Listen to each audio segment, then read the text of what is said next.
Sis, I was really surprised yesterday.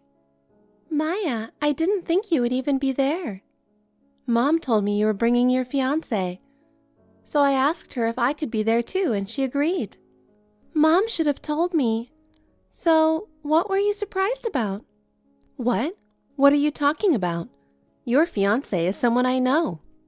How can an ugly girl like you go out with such a handsome guy? You're so rude out of the blue. I've been thinking that you might know Greg. You guys were in the same high school. But you two were in different grades, so I thought it's less likely that you guys knew each other. But you actually recognized him when you met him, so I was quite surprised. I think the only person I remember who was in different grades was Greg. He was so famous. I think everyone who went to the same high school as me knows him. I see. He was that famous? Yes, that's right. He was definitely the most popular guy in all of my high school years. Actually, I can't think of anyone else who was that popular in my whole life. He was that famous. Well, Maya, you said that yesterday, right? But Greg denied it. It's true. It's nice to see him being humble like that. He's not getting carried away. He's being humble. He's perfect. At the time, I just admired him. I never thought we would get to know each other like this. Maya, Greg is a bit shy about being praised like that. He feels kind of awkward. So if you could you treat him normally? Oh, he's so cute to be shy. Maya, are you listening to me? Besides, he's great at his job, right? Which is my top priority in a marriage partner, so he's really perfect. I was really surprised yesterday, you know, because you suddenly asked him, how much money do you make? That was rude of you. You shouldn't ask someone's income. I know it's rude, but I couldn't help but be curious. We went to the same high school, so I thought it would be nice to get to know him better. And I'm sorry if it's not much to ask. But he apparently makes $200,000 a year. He should be more proud of himself. And he's a freelancer. That's so cool. You know, it's not about the amount. He was surprised and taken aback by you. I think I'm going to switch from my boyfriend to Greg. Huh? What are you saying? Greg is my fiancé. Because, you know, after seeing Greg, my boyfriend suddenly seems so shabby. You can't talk like that. I met your boyfriend once myself. He's very kind and he cares about you. He's a very nice guy. Yeah, but Greg is much more good-looking. And my boyfriend's income isn't bad either, but Greg makes a lot more. So I thought it would be better to break up with my boyfriend and go out with Greg. What? I've been telling you that he's my fiancé. We are getting married soon. That's why we went to my parents' house yesterday to tell them the news. I know that. But I want him, and I can't help it. Huh? I've gotten everything I've ever wanted. I'll definitely get it this time, too. Maya, enough! Don't make me angry. Oh no, that's scary. I don't have time to bother with you anymore. I'm going to go to the preview of the wedding hall with Greg now. Are we done here? Oh, I'm jealous. Well, I'm afraid that wedding won't happen. I really have to go now, so I'll see you later. Hey sis, can I ask you one more time? About what? It's about Greg, of course. Maya, are you serious? I'm not going to let you have him. Yeah, I get it. He's your precious fiancé and you don't want to let him go. I understand how you feel. What's wrong with you? Now I'm getting scared. I have an announcement to make. I have a bad feeling about this. I don't want to hear it. Even if you don't want to hear it, I'll tell you. Greg has become my fiancé. Huh? I know, that's hard for you to understand. I totally get it. But this has been decided. What do you mean? At the family meeting, it was decided that I'm going to have Greg. What? That's absurd. The family meeting included just Mom, Dad, and you, right? So what? That's my family. No, that's impossible. Even if you think this is impossible, this has been decided already. If you have a problem with it, you can tell Mom and Dad. Greg would prefer me because I'm prettier than you. He'll be so happy to be with me. Greg is right next to me now and he's reading our texts. He is so surprised. The sight is so pitiful that I can't even bear to look at it. What? He fell off his chair like a cartoon and fell on his back. He's enduring the pain desperately. Huh? I mean, he is that surprised. I'm trying to say that what you're saying is impossible. No matter how much you talked about it with Mom and Dad and decided on your own, as long as Greg and I don't approve, we'll never break up. Greg will never choose you, Maya. No, it's just a matter of time. Huh? My family says it's fine, and since I've announced to you that I'm going to have Greg, it's only a matter of time. I'm going to let Greg know right away. You don't know his number, do you? Mom told me. What? Yesterday, I asked Mom to get Greg's number. Of course, she asked for it so I could contact him. Hey, that's enough. Don't contact him because he'll be confused. Hey, Maya, are you listening to me? Maya! Sorry to interrupt your lunch hour, Greg. Have you heard from Maya since then? You didn't hear from her last night, so I hope she gave up. But the way she was acting last night, it seemed like she was ready to steal you away. I just can't stand this. Hey, Ava. I was just about to text you, too. I just looked at my phone and saw a text from your sister. What? Seriously? What does it say? At the family meeting, you became my fiancé. I'm looking forward to spending the time with you, handsome. How about dinner for a start? I'll keep you company all night. What? This is crazy. What the hell is she thinking? I'm really sorry. Why are you apologizing? Because my sister is doing something terrible. It's not your fault, but I finally understand why you were so hesitant to let me see your family. So this was the reason, right? Yesterday, your sister was asking me a lot of questions, and I thought it was strange. But I thought it was because we went to the same high school, so maybe she felt a sense of closeness. I never thought this would happen. Yeah, my family is weird. So I only had minimal contact with them. Somehow, I had a feeling this was going to happen. So I didn't want to take you to my parents' house. I see. That makes sense. Now I understand why you just wanted me to say hi to your parents and not get involved. If that's okay with you, let's just do so. I'd rather you did. Okay, I've already told my parents beforehand. I'll talk to them about what's happening now as well. So don't worry about anything, Ava. Thank you. By the way, when did you exchange numbers with my mom? While you weren't around, your mother asked me my number so that she could always be in touch with me for emergencies. Now that I think about it, she might have been looking for the timing when you weren't around. I can't believe it. I don't want you getting another weird text like that. You can block Mom and Maya's numbers. I mean, I want you to block them.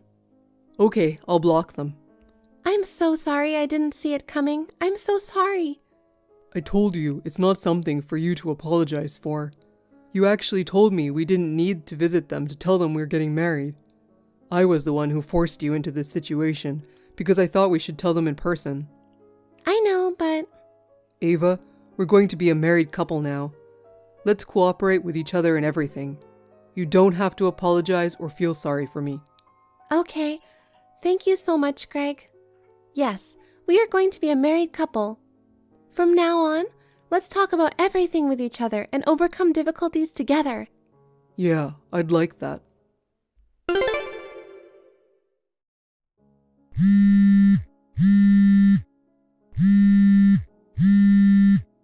Ava, help me. What's wrong? What happened? Sorry, I was busy at work today and I'm still working. I'm in a meeting right now. So I can't answer the phone, but text me what happened. Your sister somehow got into our house. What? You're kidding. We locked the door, didn't we? How the hell did she get in? I opened the fridge earlier and noticed there was no milk. So I went to the grocery store to get milk. I thought I locked the door, but I guess I wasn't paying attention and forgot to lock the door. I think that's when she got in. Okay, so you forgot to lock the door, but still, this is creepy. The fact that Maya was able to sneak into our house when you were out, doesn't that mean she was watching nearby the whole time? I think so. So what's the situation now? Well, I had a Zoom meeting at 8 p.m. tonight, so I thought I'd join from home. I was launching Zoom and getting ready, and then I was suddenly tapped on the shoulder from behind by someone. I turned around and saw your sister. There she was, staring at me, in her underwear. I panicked. I ran desperately to the bathroom, and here I am now asking for your help. I wonder what your sister is doing in our house right now. I'm scared what she's up to, but I'm even more scared to leave the bathroom. And she herself doesn't seem to realize it. But I was already on Zoom at the time. I was chatting with a few people when she tapped on my shoulder. So I think the people I was connected to at the time saw her in her underwear. I can't believe it. It's so disgusting. I don't even want to think of her as my sister. Anyway, call the police now, Greg. Are you sure? I wasn't sure whether to call the police or not because she's your sister. I didn't think it would be a good idea to call the police. Whether she's a stranger or my sister, it doesn't matter. She broke into a residence and she was in her underwear. For her sake, it's not a good idea to coddle her. All right, I'll call the police. I'll be home as soon as possible. No, I don't think you should come home now. What? Why? Your sister seems excited. She's making a sound like she's in a porno movie. Huh? No way! I don't want you to see your sister like that. I'll leave the rest to the police. I'll text you as soon as the police arrive, so don't worry. Okay, I'll wait for your text. Oh man, I've had a hard time. You told Greg to call the police, didn't you? Greg didn't seem entirely unwilling, and you spoiled it. Wow, how can you take it in such a positive way? I'm impressed in a way. Thanks for the compliment. You don't even know I'm being sarcastic. Oh my God, I was really surprised. Greg must have been so embarrassed that he ran off to the bathroom. I was thinking about how I should treat him when he comes out. Then the police came out of nowhere. I was seen in my underwear by a police officer. It wasn't for show. It's Greg's privilege to see me naked. You know, you're trying so hard to get your hands on Greg. But Maya, you have a boyfriend to begin with. Are you breaking up with him? Nope. I'm into Greg now, but my boyfriend takes good care of me and he makes a lot of money. I'm not going to break up with him right now. Well, I'll break up with him when I'm ready to marry Greg. So he's a backup. Your boyfriend said he's breaking up with you. Huh? Cut the crap. You've only met him once. True, I've only met him once. Huh? Greg knows your boyfriend. You're kidding, right? They're business partners. 3 days ago, when you broke into our house, Greg was in front of the computer, right? He was, but so what? He had a meeting scheduled in a few minutes. And he was chatting with some of the members on Zoom. So what? That means you in your underwear was seen by some of the members. Greg said it was a big meeting, so there were already around 10 members online. What? No way! You already figured it out, didn't you? One of the members was your boyfriend. Poor guy. On a Zoom meeting, he was having a conversation with his business partners.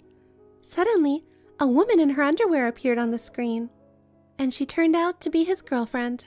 If I were in his situation, I'd be so shocked I'd probably be bedridden. Oh crap, I didn't know. I didn't know is not an excuse.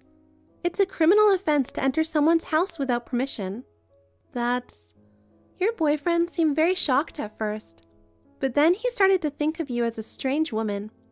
He said he's breaking up with you. What? You mean I'm getting dumped? It's not just him. Greg also thinks you're really creepy. Creepy? That's ridiculous. I heard what you were doing. You've been having your boyfriend pay for everything and take care of you. And before you knew it, you quit your job. You've been telling him that you have no money and having him pay for everything. You had him do all that for you, and you're just going to move on to another guy? How can you do that? I guess you're being punished for what you did. Why should I be dumped by him?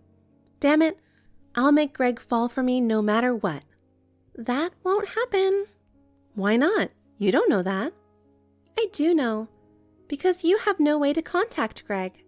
What? What do you mean? Greg blocked your number, as you've probably already noticed. On top of that, we moved. Oh, really? To where? There's no way I'd tell you. I'll just tell you that it's a skyscraper condo somewhere. I wanted to live there once before we planned to have kids. That's not fair. I want to live in a skyscraper condo too. Why is Greg spending all those money on you? I knew you were misunderstanding. You seem to think you can beat me with ease. But let me tell you, I make as much money as Greg does. Huh? You? That's a lie.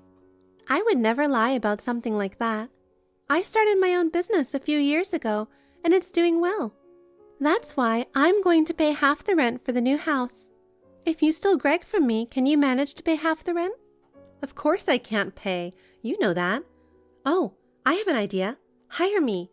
You'd be glad to have me work for you, wouldn't you? Not at all. Why not? I'm thinking of cutting ties with you. What? Or rather, cutting ties with my family. I visited my parents' house to let them know about my marriage. And they support you for stealing my fiancé from me. They're not my family. And hiring you? Are you kidding me? You don't work. You're just fooling around. What good would someone like you do in our company? Above all, I don't trust people who would betray their own family without a second thought. No way. Sis, I'm sorry. I'll change my ways from now on. I have work to do. I'm busy. I'm blocking you now. Bye. Take care. You're kidding. Sis, what am I supposed to do? Greg filed a police report. Not only did he report the unauthorized entry into our house, he demanded compensation for ruining his important business meeting. The fact that Maya broke into our house without permission and exposed herself in her underwear was deemed to be equivalent to mental anguish. Maya had to pay more than $10,000 in fees. Of course, there was no way Maya had that much money. She had to borrow money from a not-so-good place to pay it.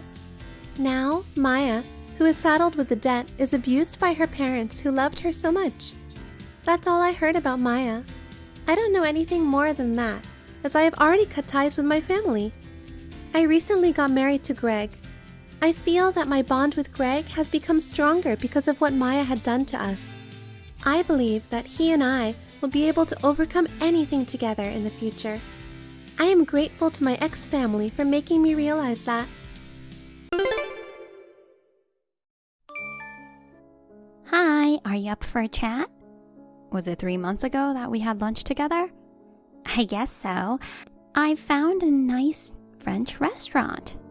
I love French food. I'll make a reservation. I'm looking forward to it.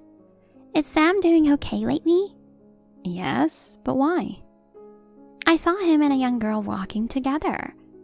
No way. It was daytime and she was pretty young, so you should ask him. Yes, I'll ask. If you need anything else, let me know. Okay, thank you, Sally. I'll call you when I make a reservation. Good night.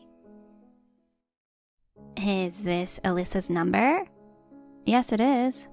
Nice to meet you. My name is Kat. Sam has been taking good care of me. You are Sam's wife, right? Yes, Sam is my husband. Are you an employee of my husband's company? Huh? That's not all. I'm Sam's girlfriend. Huh? Girlfriend? As you know, Sam is my husband. You may not understand the situation.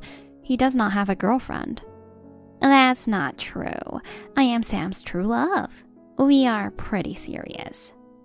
Oh, well, so? What does this Sam's true love want with me? Isn't it obvious? I want you to break up with Sam. Please, divorce him. You are annoying Sam and me. What? How am I annoying you or Sam? Because an old, ugly woman like you is keeping him forever. Sam wants to marry me, but he can't. You're standing in between us. Do you understand, old lady? I see. Besides, I'm pregnant now. It's Sam's baby. Is that true? I'm 7 months along. If you don't divorce him, this baby will become a fatherless child. That's a big problem for me, so please leave as soon as possible. I'm young and beautiful. I'm much more suitable for Sam. Sam is the president of a company, rich, and lives in a big mansion. Please, quickly let Sam be with me. I see your point. I'm surprised at how insane it sounds, but if you are pregnant, there's nothing I can do. I'll have a little talk with Sam. Can you give me a minute? Sure. Thank you for your understanding. Please do it quickly. Sam, I just got a message from Kat. She says she's pregnant with your child. Huh? Hey, wait. Why would she say that? She's pretty young, isn't she? How old is she? What? Well, I think she was 27 or something. She is almost 20 years younger than you. I can't believe you're having an affair with a girl as old as your kid. You're such an idiot. Did you forget that you promised you'd never cheat on me again? I can't say no when someone relies on me. I'm that kind of guy, you know? You've underestimated me. I said I'd divorce you if you did it again. Don't tell me you don't remember. We did make that promise. I'm really sorry. Divorce is a bit too much. I know, right? You're the president of a company. You got a younger girl pregnant and divorcing your wife. That would ruin your credibility. Especially since the chairman of our biggest client hates that kind of dishonesty. If he finds out, it could be the end of your company, right? You're right. So please, don't divorce me. Huh? Then what are you going to do with the baby? She's 7 months pregnant. Well, I will acknowledge the child and give her child support. What do you think? Why are you asking me? I'm so done with you. She's pregnant, marry her. Divorce me. What? No. However, I'll give you one condition. What? You don't want people to know that you cheated on me, right? We'll call it an amicable divorce. You should get married before the baby is born. No alimony, just a share of the property. What do you think? Really? You'll divorce me on those terms? That's no benefit to you. There's a big advantage to dumping a cheating husband. I'm sick of this. Our kids are all grown up. We're done. Let's just go our separate ways. Are you serious? I'm kinda scared. Wait, what's the condition you're talking about? It's not a bad one, is it? There's only one condition. Don't contact your girlfriend until our divorce is final. What? That's it? That's all it takes to get a divorce? If you want to hide the affair, leaving as little evidence as possible is better. After the divorce, you can do whatever you want. What do you think? Are we getting a divorce or not? Yes, I'm getting a divorce. I'll divorce you if no one finds out about my affair. No, I'm sorry for everything I've put you through. It's all my bad. Let's be happy, okay? Okay. Go to the city office on your way home tomorrow. Get the divorce papers and write them down. I'll go turn it in when I'm done. Okay, I'll take care of it. Hello, Kat. I finally heard from you. I got tired of waiting. So, when are you going to divorce him? Before that, let me ask you something. Do you understand that you committed adultery? I mean, you made a move on a man who has a wife. I know that, but I can't help it. The man I fell in love with happened to be married to someone else. I don't care about your philosophy, but you are making us get divorced. Please agree with me on something. Something? And do you want money from me? You're more perceptive than I thought. Do you know what alimony is? That's why I want you to pay. Well then, how about $50,000? $50,000? That's a big number. I don't know the average. I thought it would be around that. It's a pity for the old lady whose rich husband will dump her. You'll spend the rest of your life in misery. Is $50,000 enough? You can get divorced as soon as possible. You are a very generous young lady. I'm glad you're easy to talk to. Are you sure you want to pay $50,000? I'm sure I'll be fine. Sam is the boss. Isn't that a small price to pay? I'll pay it with the power of love. Oh, I see. Well, if you're okay with that amount, I don't mind. You'll pay it in one lump sum, right? You don't want me to bother you for years, do you? I don't want that. I'll never have anything to do with you again. That's a promise. Then pay me a lump sum of $50,000 in alimony. I'll send you an agreement stating that. Can you just sign it and send it back? Then I'll divorce him right away. Okay, I'll sign as soon as I get the paper. Okay. I received the settlement yesterday. I've filed for divorce. Sam and I are divorced. Yay! Finally, finally. The rich husband and the mansion are mine. I'm so happy. Congratulations. You guys can do whatever you want now. Thank you very much. You'll have a hard time from now on. You don't have a rich husband anymore. Please spend the alimony carefully. Oh yes, speaking of alimony, I have a question. May I ask you a question? A question? Okay, ask me anything, old lady. I'll answer any questions you have. Please, go ahead. Okay, thank you. Then, how are you going to pay $50,000? You said you'd pay it with the power of her love, but he's broke. What? Sam is the president, but he doesn't have any savings. He's not rich. You don't look rich. I just wondered how you could pay. Huh? What's that? There's no way that's true. He has such a big house and such an expensive car. If push comes to shove, we can just sell them. You're so naive. The car and the house are mine in my name. They're not his. You can't sell them. What? He's cheated on me 4 times, and every time he cheated on me, he gave me his property. What? What do you mean he's cheated 4 times before? What? You didn't know? You're not a good judge of men, are you? Well, Sam would not tell you something like that. I've had 4 women in the same boat as you. His affair partner. Huh? You're kidding. He said it was just me. The last one apologized and broke up with him when I asked about alimony. Another found out he had no money and left him. Or she woke up when I told her about the age issue. It's just a matter of time, right? She was going to lose a lot of money in her 20s. She didn't want to be stuck with a broke old man. It's not worth it. Wait a minute. What do you mean he has no money? Okay, so he's cheated on me 4 times now. He gave me all his money as alimony for cheating on me. The first time he gave me all his savings from when he was single. The second time I sold his jewelry. With the third, he gave me his car and savings. With the fourth, I put the house in my name. He kept the mortgage on the house. When he divorced me, he had nothing left over.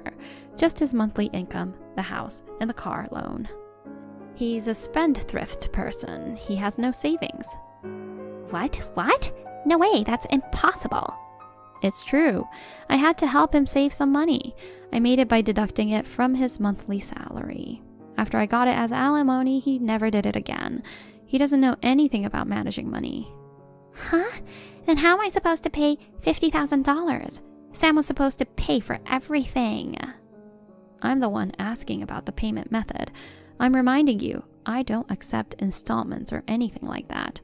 You'll have to pay it all in one lump sum, even if you borrow money. By the time your kid is in middle school, he'll be retired. By the time your kid is all grown, he'll be nearly 70. You are a special person to spend $50,000 for that. Are you going to be okay? I feel sorry for you. Impossible. I don't want that. I'll return him. The baby isn't really Sam's. I don't care for Sam at all. I'm in love with someone else, and it's his child. I want to become rich and then divorce sooner or later. I'm sorry, please, forgive me. It's non-returnable. Please send the money. Bye. Hey, Alyssa, what did you say to Kat? You said something about money? What do you mean? We only talked about the alimony. She said she was going to pay $50,000. She was going to make you pay for it. I told her you have no house, car, savings, or nothing. That's it. What? What do you mean no house, no car? What? Are you serious? You gave me the house and the car as compensation for your last affair. Don't tell me you forgot. You've used the car and the house even after the name change. Did you think they were yours? Oh. You really have no idea. You're destroying yourself with your stupidity. Do you know why I decided to divorce you? Because I have nothing to squeeze out of you anymore. I'm so glad I got a divorce thanks to Kat. No, wait a minute. Let's talk one more time, okay? You know about our life. I don't have anything to talk about anymore. We're divorced. We're strangers. You're going to marry her, right? Oh, but she doesn't want you either. She has no use for you without money. To my surprise, the baby isn't yours either. No, seriously, wait. What does that mean? I'm panicking. The baby is someone else's. I'm glad it's not yours. You paid too much for that girl. You deserved it, though. I can't believe this. From my point of view, I can't believe both of you. I'll charge you $50,000 if she can't pay. I'm sorry for everything. I don't have any money, so please forgive me. She says she would pay for it, so I don't want you to tell me. Why? Why did you do this? I know I'm crazy. I just feel like something is always missing. What are you talking about? We'll just pay the alimony anyway. I'm moving out soon. Amy wants me to move in with her, so I'm getting rid of the house, the car, everything. I'm going to live with our daughter and her husband. France? I've always wanted to go to France. And her husband? When did she get married? Oh, you don't know? You were busy with an affair when she was studying in France. She didn't want to invite you to the wedding. She said you were not her father. By the way, they are about to have a baby. Did you know that? Oh my god. It's all your fault. Well, this is goodbye. Bye. Kat, have you sent the money? I'm sorry, not yet. You sound down. I have news that will make you happy. Huh? I don't want your alimony anymore. What do you mean? You don't have to pay. I'll cancel the settlement. Are you sure? Thank you very much. But why? Because you have a baby. The baby's about to be born. Starting your life as a mother with $50,000 in debt is not good. Your baby has saved your life. From now on, you have to make your baby happy. Thank you very much. I'm really sorry, Alyssa. You are 27 years old and have a long way to go. Don't cheat people to get money. You should earn money by yourself. And you will be happy. I promise. Okay. Well, I won't see you again, so goodbye. After that, Sam contacted me repeatedly, asking me to talk to him. I blocked him and refused to receive any calls. I sold my house and car and moved to a hotel so we would never meet in person. Kat broke up with Sam. She began to live quietly with the father of her child. Kat left her work, and people started talking. You can't put a door in someone's mouth. The employees talked about Sam behind his back, and his major clients were unhappy with him. What will a 47-year-old man without savings, a house, or a car do now? I don't know and have nothing to do with him anymore. I have moved to France. I started my new life with my daughter and her husband. I'm not used to many things, but I'm having a great time every day. And I have opened a small cafe. It is famous for its fusion of American and French baked goods. Now it has become a place loved by the locals. I always loved baking. The people of France love what I make. I am very happy that my business is on the right track. My divorce gave me a good start in my second life. I have a question for you, Jane. What is it? I'm in the next room, so you don't have to text me. What a weird girl. What kind of guys are you into? What a strange question. Well, it's hard to put into words, but I'd like him to be tall, clean, and works for an IT company or something like that. It's still too hard for me to understand. You probably like smart people, don't you? For example, Tommy, your senior? How did you notice that? I can tell by looking at you. Your attitude is so obvious. Really? Actually, I like Tommy too.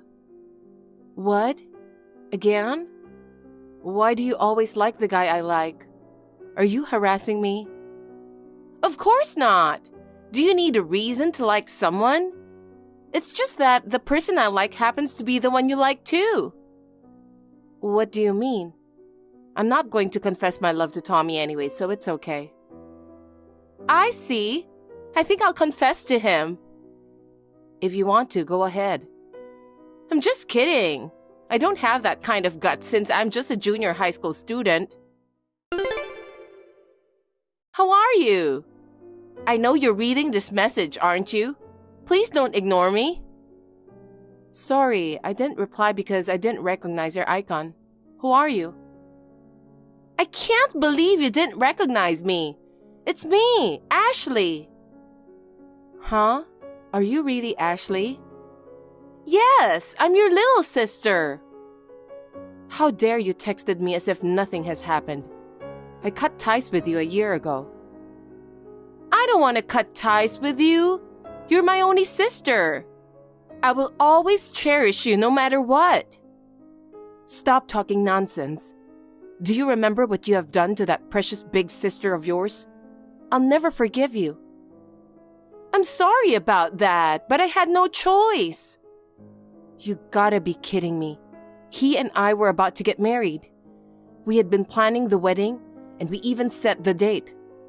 As soon as you found out that he and I were getting married, you took him away from me. That's unforgivable. I'm sorry. I'm really sorry. But you know, I'm glad you didn't marry him. He doesn't have a good personality. That's not the point. What I'm mad about is that you took him away from me. You have no idea about how hard it was for me, do you? Well, I'm glad I left him anyway. Right? I got sick of him after a month. I know he wasn't a good guy, but I still can't forgive you. You were always attracted to the man I was in love with. What the hell is wrong with you? Don't hang around me anymore. Don't be so cold. I have something I have to tell you. What is it? It's not a good thing, is it? No, thank you then. Why? Don't you want to hear your little sister's latest news? I don't need you to report anything to me. I've cut you off. I don't even want to hear from you because you're a nobody. I don't want you to contact me anymore. Bye. Hey, wait a minute. I'm getting married. I see. Congratulations. It's none of my business, so don't contact me anymore.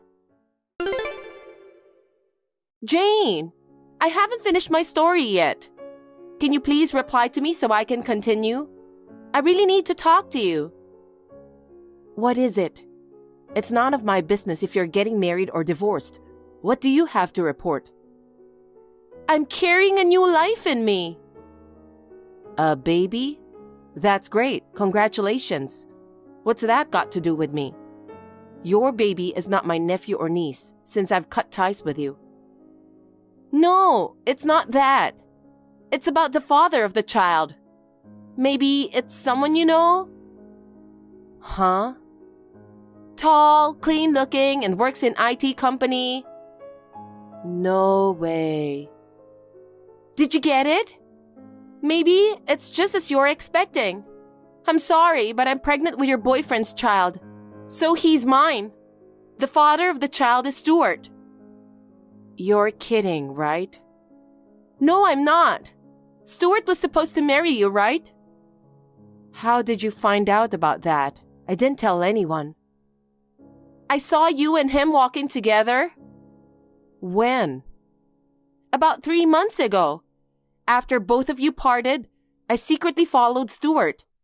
I followed him entering a famous IT company, so I noticed right away. Are you thinking of taking away my boyfriend again? That's what I'm talking about. How many times are you planning to do the same thing to me? But I can't break up with him because I'm pregnant with his child. I'm sorry for taking away your boyfriend again. However, I wish I could get your blessing since we're getting married. I can't believe it. How did you become his girlfriend? I ambushed him in front of the company and made my first approach. How did you recognize him among so many employees? Because I took a picture with my phone camera the moment he turned around while I was following him. I recognized him as soon as I saw his face. I can't believe you're a person who does that kind of nasty thing. You're too good at what you do. I know that. The more I look at him, the more I realize that he's my type. Is that so? He has a mole on his lower eyelid, right? It's so charming that I fell in love with him at first sight. A mole? Oh, yeah. He fell in love with me right away. And as a result, I ended up stealing your boyfriend away from you. I'm so sorry. How much do you have to take away from me? I can't forgive you. I can't break up with Stuart no matter what. The child in my belly is innocent, so I'm going to have the baby. A child needs a father, right? I'm an adult, so let me warn you. Do you really know about his true personality? What are you talking about? What kind of personality and hobbies he has? Also, what kind of work he does at the company? I don't have to ask him about that. He works for that famous IT company. You really chose a good boyfriend. My future is secure now. How much pain do you want to put me through? If you're having a baby, there's nothing I can do. So leave me alone now. Jane? I have something to tell you. Reply to me, please. You're so persistent, Ashley. Hey, I told you to leave me alone already, didn't I? I'd love to, but we have a wedding date. Before my belly is getting bigger, we decided to have it at the beginning of next month, just for family members. Really? Congratulations. I'm not your relative, so if you'll excuse me now. Wait a minute! You're not going to attend the wedding? Why should I attend? I told you it has nothing to do with me. Because you're my only sister. I'm not your sister because I already cut ties with you. Don't be so cold. You know Stuart too, so I want you to celebrate our marriage. I want you to see our happiness with your own eyes. You're so heartless. I really can't believe it. But I just can't go to the wedding. Is it because I took him away from you? That's part of it, but I have plans that day. It's been decided 6 months in advance and I can't move it, so I can't attend your wedding. Even if I could, I wouldn't. What? Why not? I wanted to show your happy faces. You really are so mean. But I'm still hoping for a chance. I'm sure you'll come. I believe in you. Impossible. Jane, all the relatives are here. You're coming to the wedding too, right? Huh? I told you I couldn't go, didn't I? Oh, you're really not coming? Well, I know I have a drawback that I took your boyfriend away from you, but I still want you to witness our wedding. That's why I can't go. Why not? Because I'm overseas right now. Overseas? Why? Actually, I just got married overseas. I'm now on my honeymoon. What do you mean? Could it be that you've lost your mind because I'm pregnant with your boyfriend's child? No, my boyfriend is with me. What?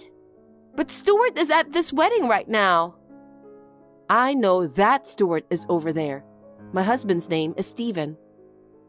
I really don't get it. They are twins. Twins?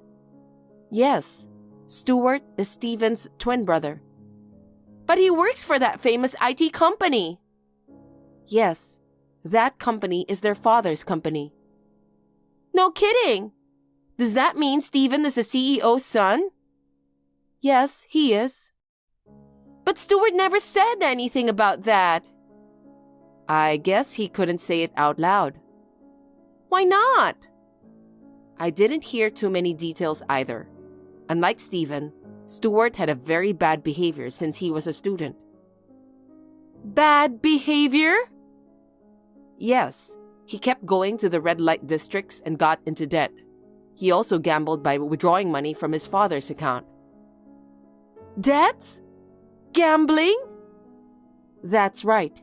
His father warned him many times, but he didn't listen to him. His father decided to cut ties with him. That's a lie! You're making up your own story to get back at me for taking away your boyfriend. I'm not lying. Then why did he come out of that famous IT company that day? Maybe he came to ask his father for money? I heard Stuart is always in trouble because he doesn't have enough money to make ends meet. What did you say? You were dating him and you didn't notice? That's why I told you should check out his personality, hobbies, and the company he works for. I told you that you should do your research in advance. I thought he works for a famous IT company, so I had no doubts about him. Besides, I thought he was your boyfriend. You're such a jerk. So you knew he was Stuart, not Steven? Yeah, I had a vague idea from what you said. You said he had a mole on his lower eyelid. Stuart and Steven are twins, and they really do look alike. But it's that mole that makes them instantly recognizable. A mole? Stuart has a mole on his lower eyelid, but Steven doesn't. That's why I recognized him right away. Then why didn't you tell me right away? Because it's none of my business. Moreover, how can I tell you that when you're pregnant? You can't just leave him since you're going to have a baby, can you? I might have been able to do something about it at the time. Besides, I didn't hear about you getting married. That's because I didn't tell anyone. Because I never know when or where it might leak out to you. I haven't even told Mom and Dad yet. I'm going to go back and report it once we get married overseas. What do you mean, once you go back? Oh, Steven's father's company is going to set up an overseas branch. So Steven has been appointed as the manager of that branch. I'm going to live in Australia after our marriage. You gotta be kidding me. I've met Stuart once or twice and he's very easy to talk to. But he's a womanizer, spends a lot of money and has debts. Steven said that he's cut off all communication with Stuart. His parents disowned Stuart, so he doesn't consider them family. Oh my God! Hey, what am I supposed to do? Your baby is your top priority, right? You have to do your best to raise your child. No, I can't live together with someone like Stuart. There's no way I can do that. Stuart said he works for that famous IT company. I thought we wouldn't have any financial problems, and yet... There's nothing you can do to change the fact. Anyway, the wedding is starting soon, isn't it? Your relatives are getting together, right? Then you have no choice but to get married today. But something's not right. What's not right? Stuart's parents and relatives have arrived here earlier. That can't be true. His parents have cut ties with him.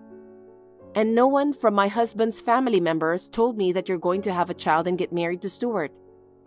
I think they are fake people hired to act as family members. What? How did Stuart manage to get the money? I don't know. Maybe he went into debt again. Huh? How much debt does he have? I have no idea.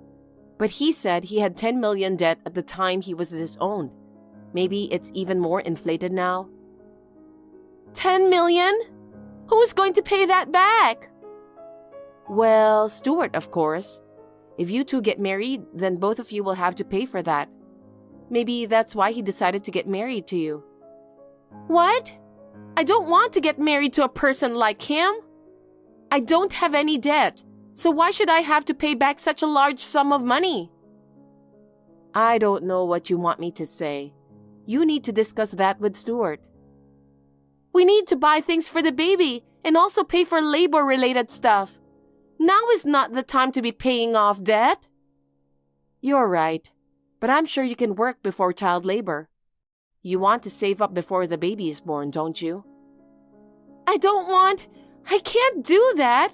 I was going to marry an IT guy and be a stay-at-home mom. I don't want to work. So you want to go further into debt? It's going to be harder and harder to pay back the debt. If that's what you want to do, that's fine. It doesn't matter to me. Jane, don't say that and help me. I can't marry Stuart. It's time for the wedding to start, isn't it? You need to go. Everyone will be waiting for you. I don't want to. I can't marry him. Then what about your child? I'll raise the child alone. It's better than going into a lot of debt. If that's what you think, why don't you do it? It's none of my business, so you can do whatever you want. I'm getting out of here. Jane, you have to help me. I can't. Why not? I told you I can't do anything because I'm overseas right now. Why don't you have your husband contact Stuart? I'm going to be his sister-in-law anyway. Please, I really need your husband to tell his brother that I'm not marrying him. Stop it. It's none of Stephen's business. He has cut off all ties with Stuart. He's not even in contact with him. Why don't you just convince him? You're my sister, right? I'm in trouble, so please help me. You're too brazen. I'm not your sister since I've cut ties with you. Why should I do that for a stranger like you? You don't have to be so cold. I'm going to live an unhappy life, so help me. Huh? Stop talking nonsense. You're the one who put me in the bottom pit of unhappiness. Do you know how it feels to have your boyfriend taken away from you on the verge of marriage? I'm sorry about that, so please do something and help me. It's too late now. I fell into the depths of unhappiness, and that's why I'm happy now. If I hadn't met Stephen, I might not be here now. Then you're lucky. You should be thanking me, right? I'm the one who put you in the bottom of misery. Don't be silly. You have no idea what I went through. Not only that time, but this time you tried to take him away from me too. I'll never forgive you. But you're getting married to Stephen, right? Then you can forgive me. I refuse. I don't want anything to do with you anymore. I won't help you and I won't have anything to do with you anymore. That's terrible. If I marry Stuart, I'm going to hell. You're the one who made all those strange tricks to make that happen. You must have been the perfect prey for Stuart. You were lucky to have a friend to work with, weren't you?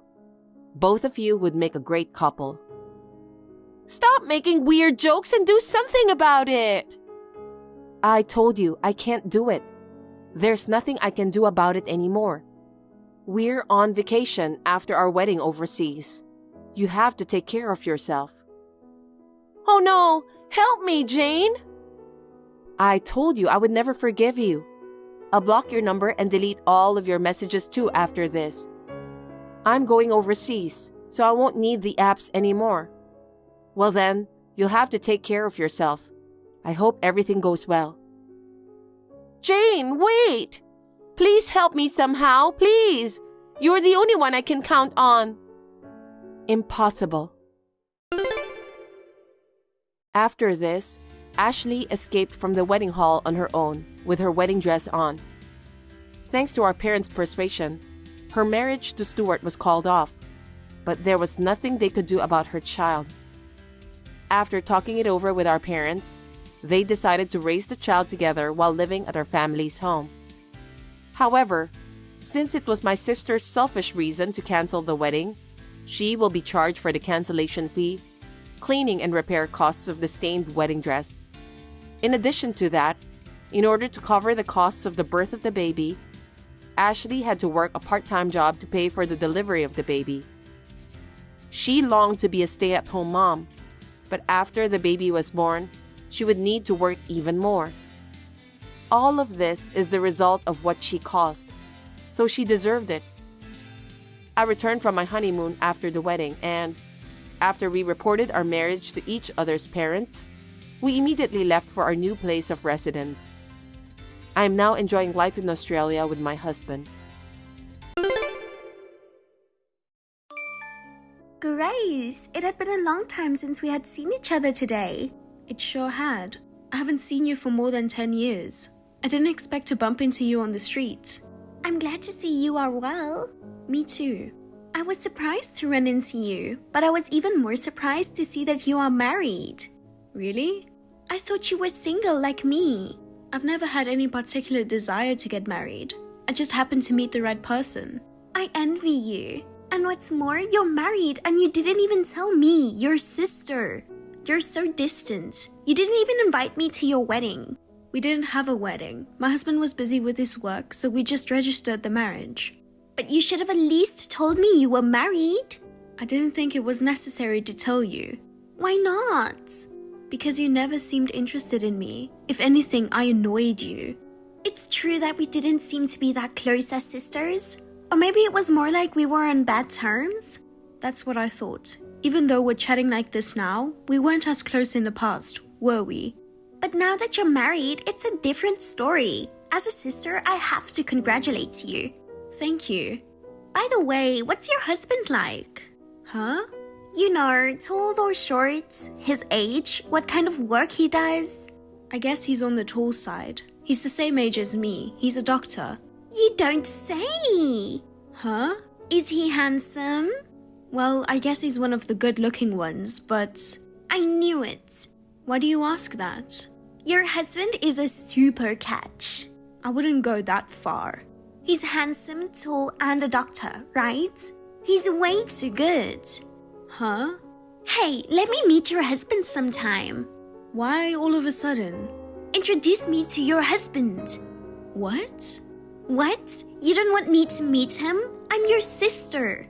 I'm sorry, but I don't really want you to meet him. Why not?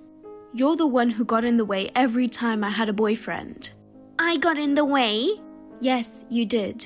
Ever since we were in school. You were bad-mouthing me to my boyfriends. You tried to get them to break up with me.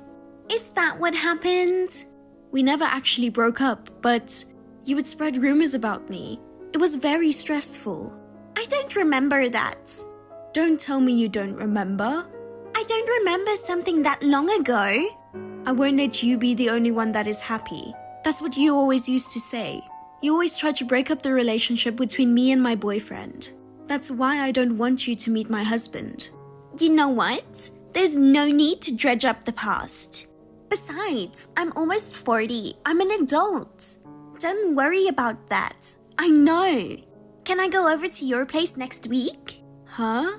You and your husband are off on work Sunday, right? I really want to meet him. Next week's no good. Why not? I won't say anything bad about you anymore. My husband and I won't be home next week. We're going on a trip. Just you and your husband? Yeah. Where are you going? Alaska. Then I'll go with you. You will? I'll take a day off too, and I'll go with you. What are you talking about? 3 is more exciting than 2, right? I've never been to Alaska. Alaska is big and rich in nature, right? I'm looking forward to it. Wait a minute. Why are you coming along on a married couple's trip? Oh, so I can't? Of course not. Oh, you're no fun. It's not fair that you get to have your high-class husband all to yourself. I told you, this is a married couple's trip. We're sisters. We can at least go sightseeing together. You're just trying to get in the way, aren't you? I'm not trying to get in your way. I don't trust you. You're not a very nice sister. I can't help it. I can't forget what you did to me in the past. Besides, you and my husband don't even know each other. He'd be annoyed if you just showed up. How about we meet there? What? Instead of going together from the beginning, let's just pretend to meet there by chance. That's no good either. Don't cause any trouble. It's not fair. We are sisters, but you are the only one who is happy. I'm still single and living alone. Then why don't you find someone to marry too? Even if you say so, it's hard for me to meet someone. Most of my friends around me are married. They don't invite me to parties anymore. Men used to come up to me when I was walking alone on the street. But now, no one will come up to me. Why don't you try going to marriage activity parties? What's with that condescending tone? Are you making fun of me for being single? I'm not making fun of you. If you want to get married, you shouldn't just wait to meet someone. But still, I can't believe you found such a great guy. You never know, do you? I don't understand why he fell in love with you. He says he likes my face. That's just flattery. You don't get married on flattery. He's a doctor and he's tall and handsome. He's too good for you. So, good luck finding someone good, sister. By the way, when are you going on your trip next week? I'm not telling you. Come on, tell me. I'll see you off at the airport. You don't have to do that. This is your last chance to cop that attitude. What? Oh, nothing. Have a good trip. Thank you. Well, I'd better get started on dinner. See you later. Grace, guess where I am now? Huh, sis? Actually, I'm in Alaska. Oh, don't tell me. I took a paid vacation to accommodate your travel schedule. I'm not going to let you be the only one to have a good time, you know. How did you know when I was going on my trip? How did you get that information? I asked Dad. What? I'm sure I reminded Mom and Dad not to tell you anything. You're so naive. I told Dad I had to take you to the airport on short notice. He told me on the spot.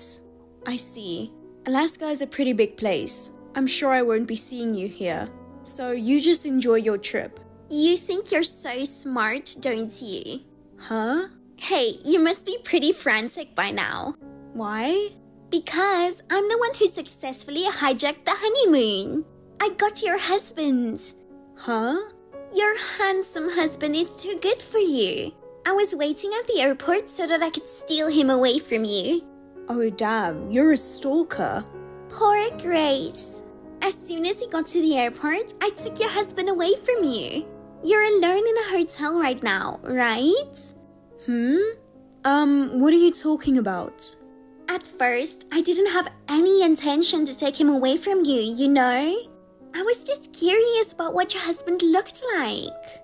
I was watching you from a distance, but once I saw him up close, I felt like I was destined to be with him, and from that moment on, I couldn't stop loving him. It seemed he felt the same way. We went to the hotel I had booked and we did the deed. I'm sorry I took away your honeymoon and your husband. I just had to have him no matter what. You know, he's marrying me, so you get the hell out and get a divorce. Oh, is that so? Rest assured, I'm not gonna fall for any of your bullshit. Huh? If it's my husband, he's right next to me. What are you talking about? He's with me. Yeah, I'm going to dinner with my husband now. If you want to get married, go ahead. I know you're frustrated that I took your husband away from you, but why didn't you tell a better lie? A honeymoon by yourself is just a waste of time. No, I'm not alone. It's not my honeymoon. Huh? It's our 10th wedding anniversary. 10th anniversary? That's right. Then I feel even worse for you. You were together for 10 years, but he was so easily taken away by me. Oh God. We just got our marriage certificates. I'm going to submit the papers to City Hall as soon as you guys get a divorce. I'm surprised that it was a short-lived marriage. I felt love for him and we've already made love. There's no turning back now. Just give up on him and get a divorce. Sorry, I don't know what you're talking about. I'll end it here. Grace must be crying tears of regret right now. I'll enjoy your share of the happiness, so forgive me.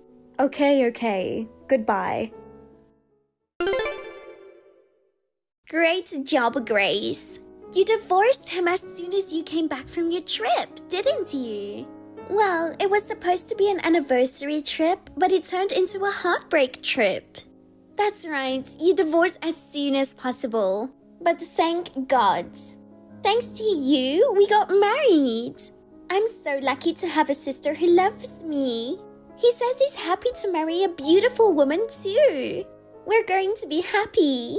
You'll regret it for the rest of your life that you dug your own grave by choosing a guy way out of your league. Low-income, low-educated men are the best for you. Hey, Grace, are you so frustrated that you can't even reply? I'll be inviting you to my wedding soon. Please look forward to it.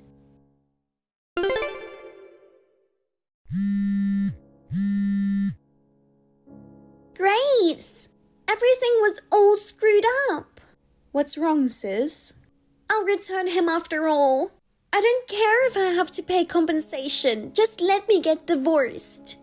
What? What's going on all of a sudden? What's so high class about him? What? You said your husband was a doctor, right? Yes, but... Liar! He was just a businessman working for an exploitative company. Exploitative company? He works from early in the morning till late at night for a meager salary. He goes out drinking with colleagues every night, saying it's work-related. His boss calls him out on his days off as well. We're newlyweds, but we don't have much time to spend together. Wow, that's tough. Don't make it sound like it's someone else's problem. And as soon as we got married, we had to move in with my in-laws. My mother-in-law has been bullying me from the very beginning. She made me quit my job to become a full-time housewife. I was told not to leave the house except to go shopping, and I'm under constant surveillance. My father-in-law pretends he doesn't see anything, and he prods me saying that it's my duty as a wife to obey my mother-in-law. Even if I ask my husband for help, he's hardly ever home because he works for an unscrupulous company. Why do I have to go through this? What a disaster, huh? But why are you talking about giving me my husband back? Of course, I'm giving him back. He was originally your husband. What? Who are you talking about? Huh? Because my husband is a doctor who works at a hospital, not a sweatshop. Your husband and my husband are different people. Huh? That can't be true. Because I took your husband away from you on vacation. How can you say that you stole my husband in the first place? Because I saw you with a handsome man at the airport. I saw you with my own eyes. If he wasn't your husband, then who was he? And when he was away from you, I approached him. I asked him to come on a trip with me. He took me up on the offer right away. Ah, I kind of see where this is going. Listen, I need you to calm down. What? That's a friend of my husband's. A friend? Yes, a friend from school. Huh? I see. You mistook my husband's friend for my husband. It's true, his friend is handsome too. Wait a minute. Why was his friend traveling with you? We weren't traveling together. He was in Alaska on a business trip. So we decided to meet up since he was there. The three of us had coffee at the airport. You saw him and me.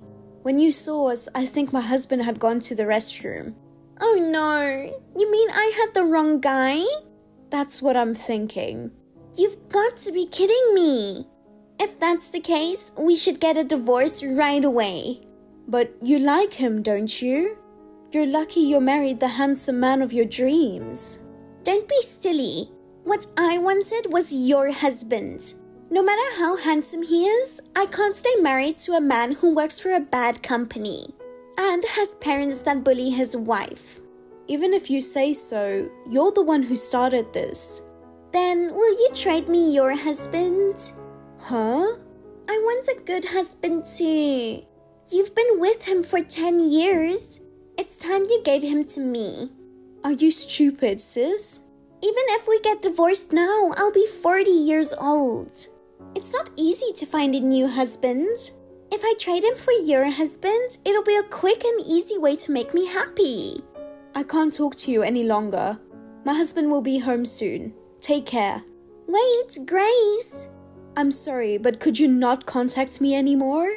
I don't want to have anything to do with a sister who always tries to get in the way of my happiness. Grace?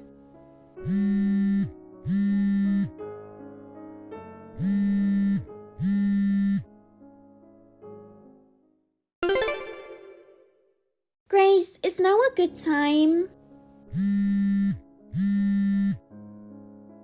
I have something I want to discuss with you. Please listen to me.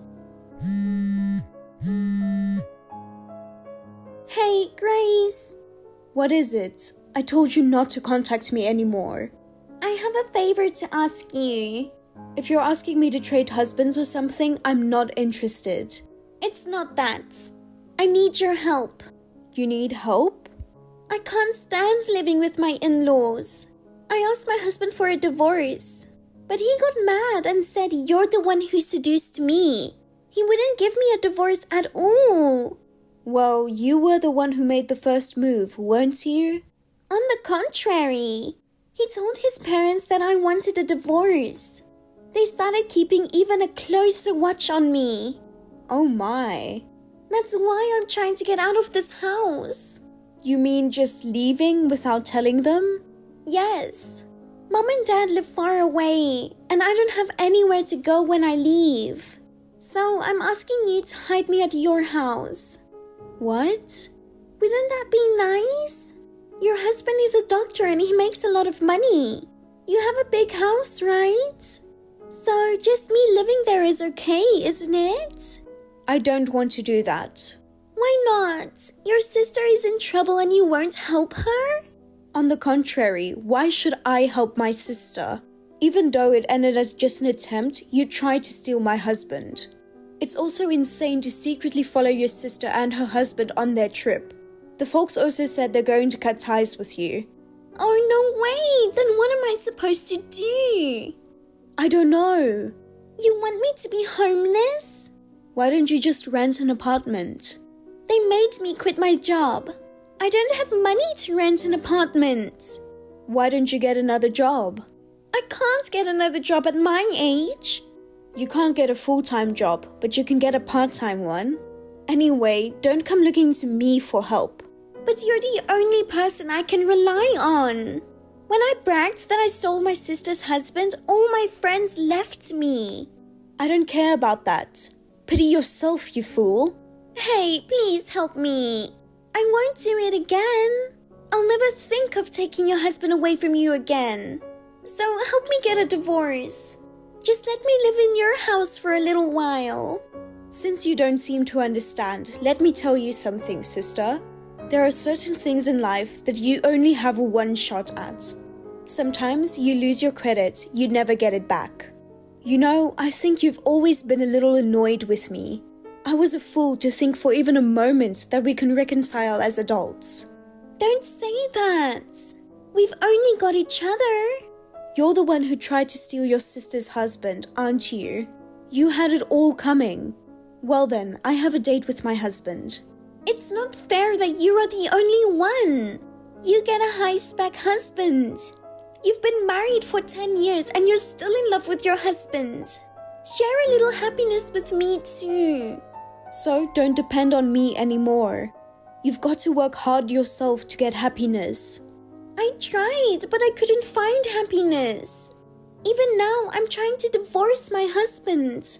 You're trying in the wrong way. Could you just stop bothering me from now on?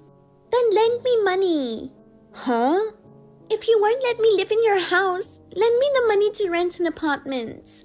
I don't want to. I told you not to depend on me. I'll work and pay you back.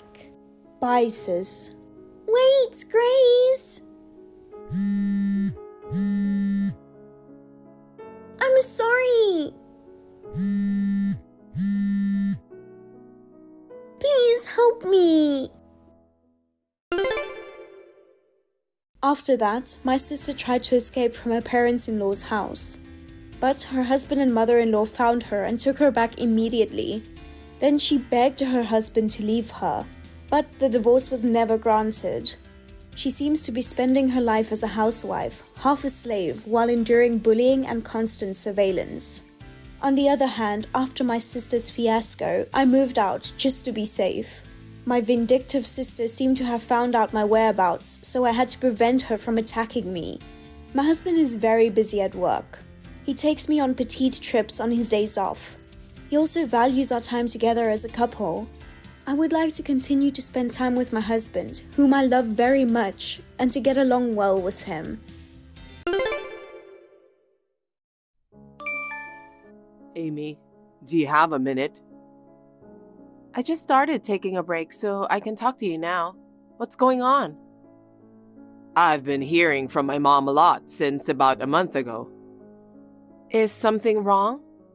Yeah. She says she feels lonely since she's living alone. I feel sorry for her. I see.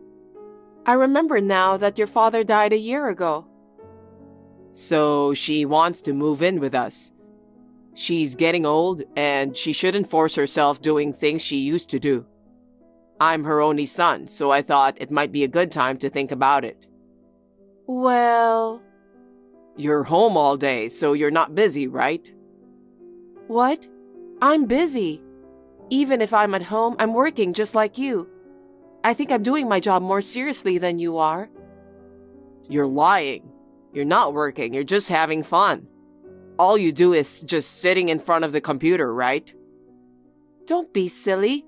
I write articles every day and I need to be careful not to make any mistakes. I'm doing this with a lot of nerve. Sorry. Don't be rude, okay? But, in case of emergencies, you can handle it, right? For example, if mom gets sick or suddenly collapses. Well, I can handle that. Do you mind if she moves in with us? But I can't be around your mother-in-law during the day, I'm stuck in my room for work. That's fine. I think mom needs the security of having a roommate.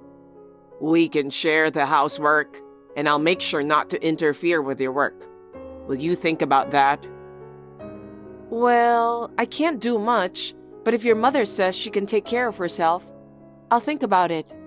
I can't let her live alone forever. Really? But I'll definitely have her help with the housework, okay? Your mother is still in good health. I'll make sure to tell her that. Just give me more time to think about it. Got it. Amy, reply to me. Yes, what is it? I'm at work. Can I come back to you later? I wouldn't text you now if it's not an urgent matter. Well then, make it quick. What's for lunch today? Is that what you wanted to ask me? What do you mean by that? It's important to eat 3 meals a day to stay healthy. You are in charge for lunch today, right? What? I'm always the one doing it. What are you talking about? You are so selfish that you don't want to cook, so I've been cooking all week. Oh, is that so? You'll have to make it yourself today. I don't need lunch anyway. What? You're trying to sneak yourself a nice meal, aren't you? That's not fair. Oh my God, I'm at work, Jade. Please, leave me alone. You think you can get away with anything when you say you're at work? It doesn't work that way. Listen to me. I'm working and I don't want to be disturbed. What are you doing in your room, fiddling with your computer? You're just playing with it. You really are a useless wife. But that was the deal, wasn't it? I have to work during the day, so you need to take care of yourself. That was the agreement when you moved in. I understand. I just have to do it on my own, right? You really are a cruel wife. I'll tell my son about this. Excuse me, Jade. I have an online meeting from now, so excuse me. Amy! What is it this time? I know I always say this, but I'm working. I want some cookies for my snack today. Will you go buy some for me? Huh? I told you I'm working now. You have a car, so you can go there in no time, right? Just go and buy some for me. Jade, I'm not playing around here. I have a task to finish today. You should listen to me once in a while. You're really cocky. Sorry, but I can't do that for you. Why don't you go yourself? It's not good for your health if you stay inside the house all the time. Please go for a walk. Hey, how dare you say that to an old person? You are still young enough. You have a good appetite and you can talk loudly too. You are still good at remembering things too. But I think you should move your body a little. I don't want to. It's so troublesome. I see. Then give up on the cookies. No way. If you really want to eat those, I'll go buy some after work today. I'm telling you that I want some now. Don't you understand? I can't go now. I don't have time. Well then, I need to continue with my work. Can I have a minute with you? As long as you make it quick, it's okay. What is it? Mom told me you're bullying her. What? I didn't do such thing. I'm just doing my job every day. How is that related to bullying her? You don't cook lunch and don't even do the shopping. Also, you don't do any of the housework. Mom told me to do something about you since you're a horrible wife. Are you really taking that seriously? I told you that at the beginning, that I can't deal with your mother during the day because I have to work. I told you I'd live with her if she's willing to take care of herself. Besides, you promised to share the housework. Yes, but... You've been playing around too much and not keeping your promise. I need to socialize with people from my workplace. Stop talking nonsense. You remember what you promised, don't you? Of course I do. You and your mother don't keep your promises at all. Maybe so, but don't bully my mother. I'm not bullying her. I work hard to make a living, and you also ask me to do all the housework. I think I'm doing a great job. You don't have to talk like that. Mom may be fine, but she's an old woman. You should listen to her. You're so childish. How dare you? You don't even think about our daily life. What's with that tone of voice?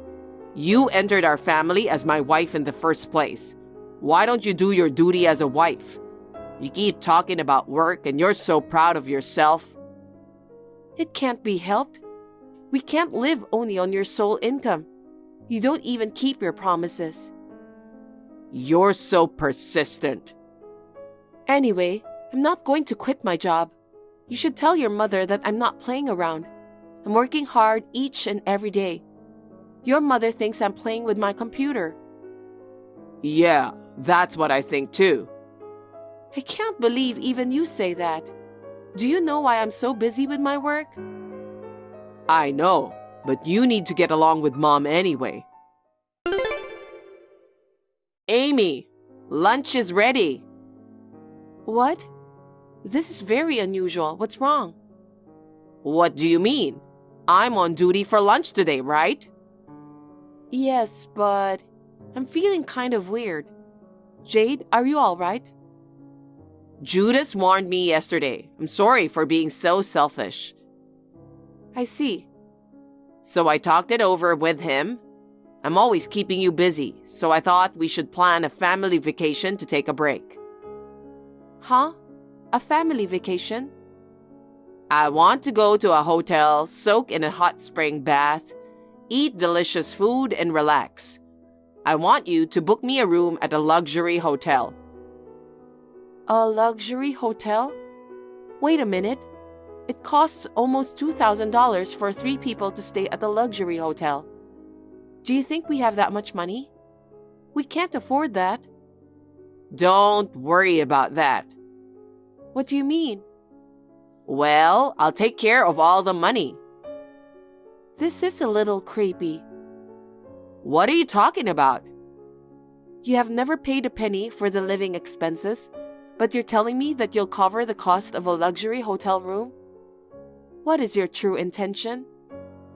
What's that? Are you doubting me? That's very rude of you. Because you're suddenly so nice to me, so I thought there was something fishy going on. That's not true.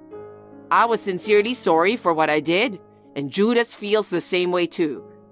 We forgot about our promise when we started living together. So, as an apology, we decided to have a family vacation to relieve your fatigue. So let me pay for it. You don't need to worry. Are you really sure about that? Yes, of course. Please take care of the reservations at the luxury hotel with hot spring and good food. Okay then. Jade, where did you go? It looks like Judas isn't here either. Oh, I'm sorry. I took him to go shopping with me. What? That's terrible. You should have invited me too. There is a cab in front of the hotel. If you take that cab and go sightseeing, you can pay for your shopping together with your hotel bill. Isn't that great? You can stay at the hotel and relax. I'm sure you're tired from your busy work schedule. Is that sarcasm? No, I'm just giving you my heartfelt appreciation. Anyway, are you sure you can afford to shop so much? It's a luxury hotel, so the payment alone is quite a lot. You don't have to worry about that. I'll pay for everything in one lump sum. Well, if you say so. Jade, where are you? It's almost time to check out. We just arrived home. What? Home? What do you mean?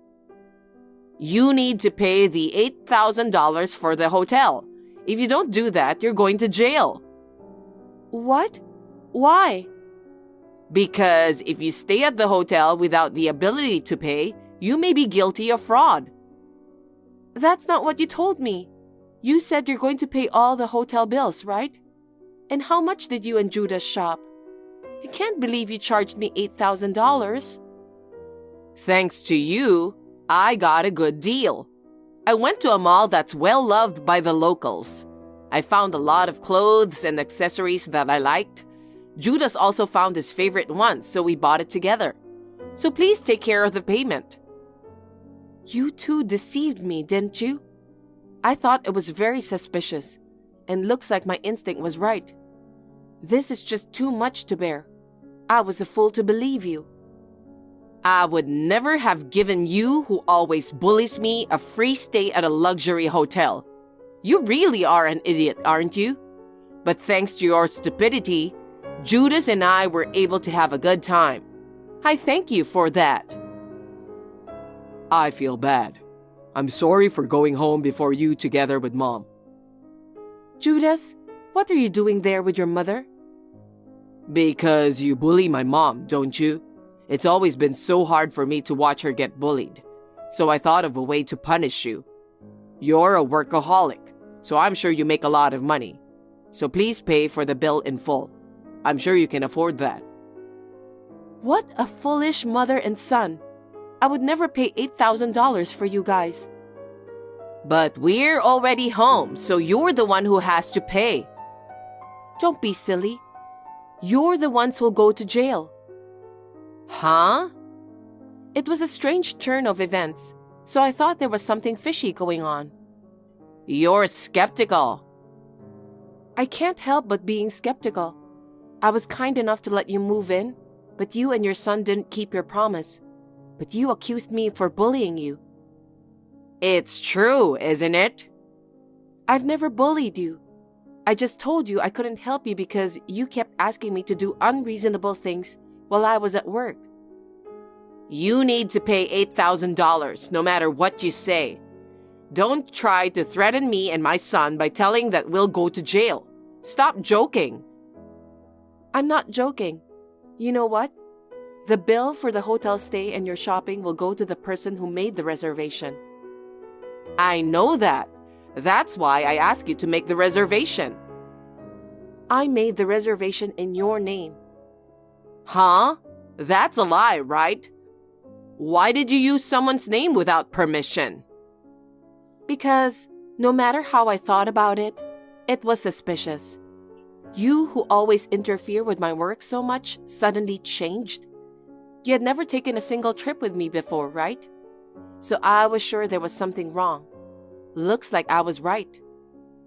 Wait a minute. How could I possibly pay $8,000? But if you don't pay, you'll go to jail. There's no way I can afford it. I'm living on a pension. What are you thinking? I know. I thought it was strange because the money from the sale of your house seemed to be gone too. If you know what's going on, you should pay it. You harassed me every day, interfered with my work. I can't pay $8,000 for people who dared to leave me in a fancy hotel and forced me to pay the bill. So what am I supposed to do?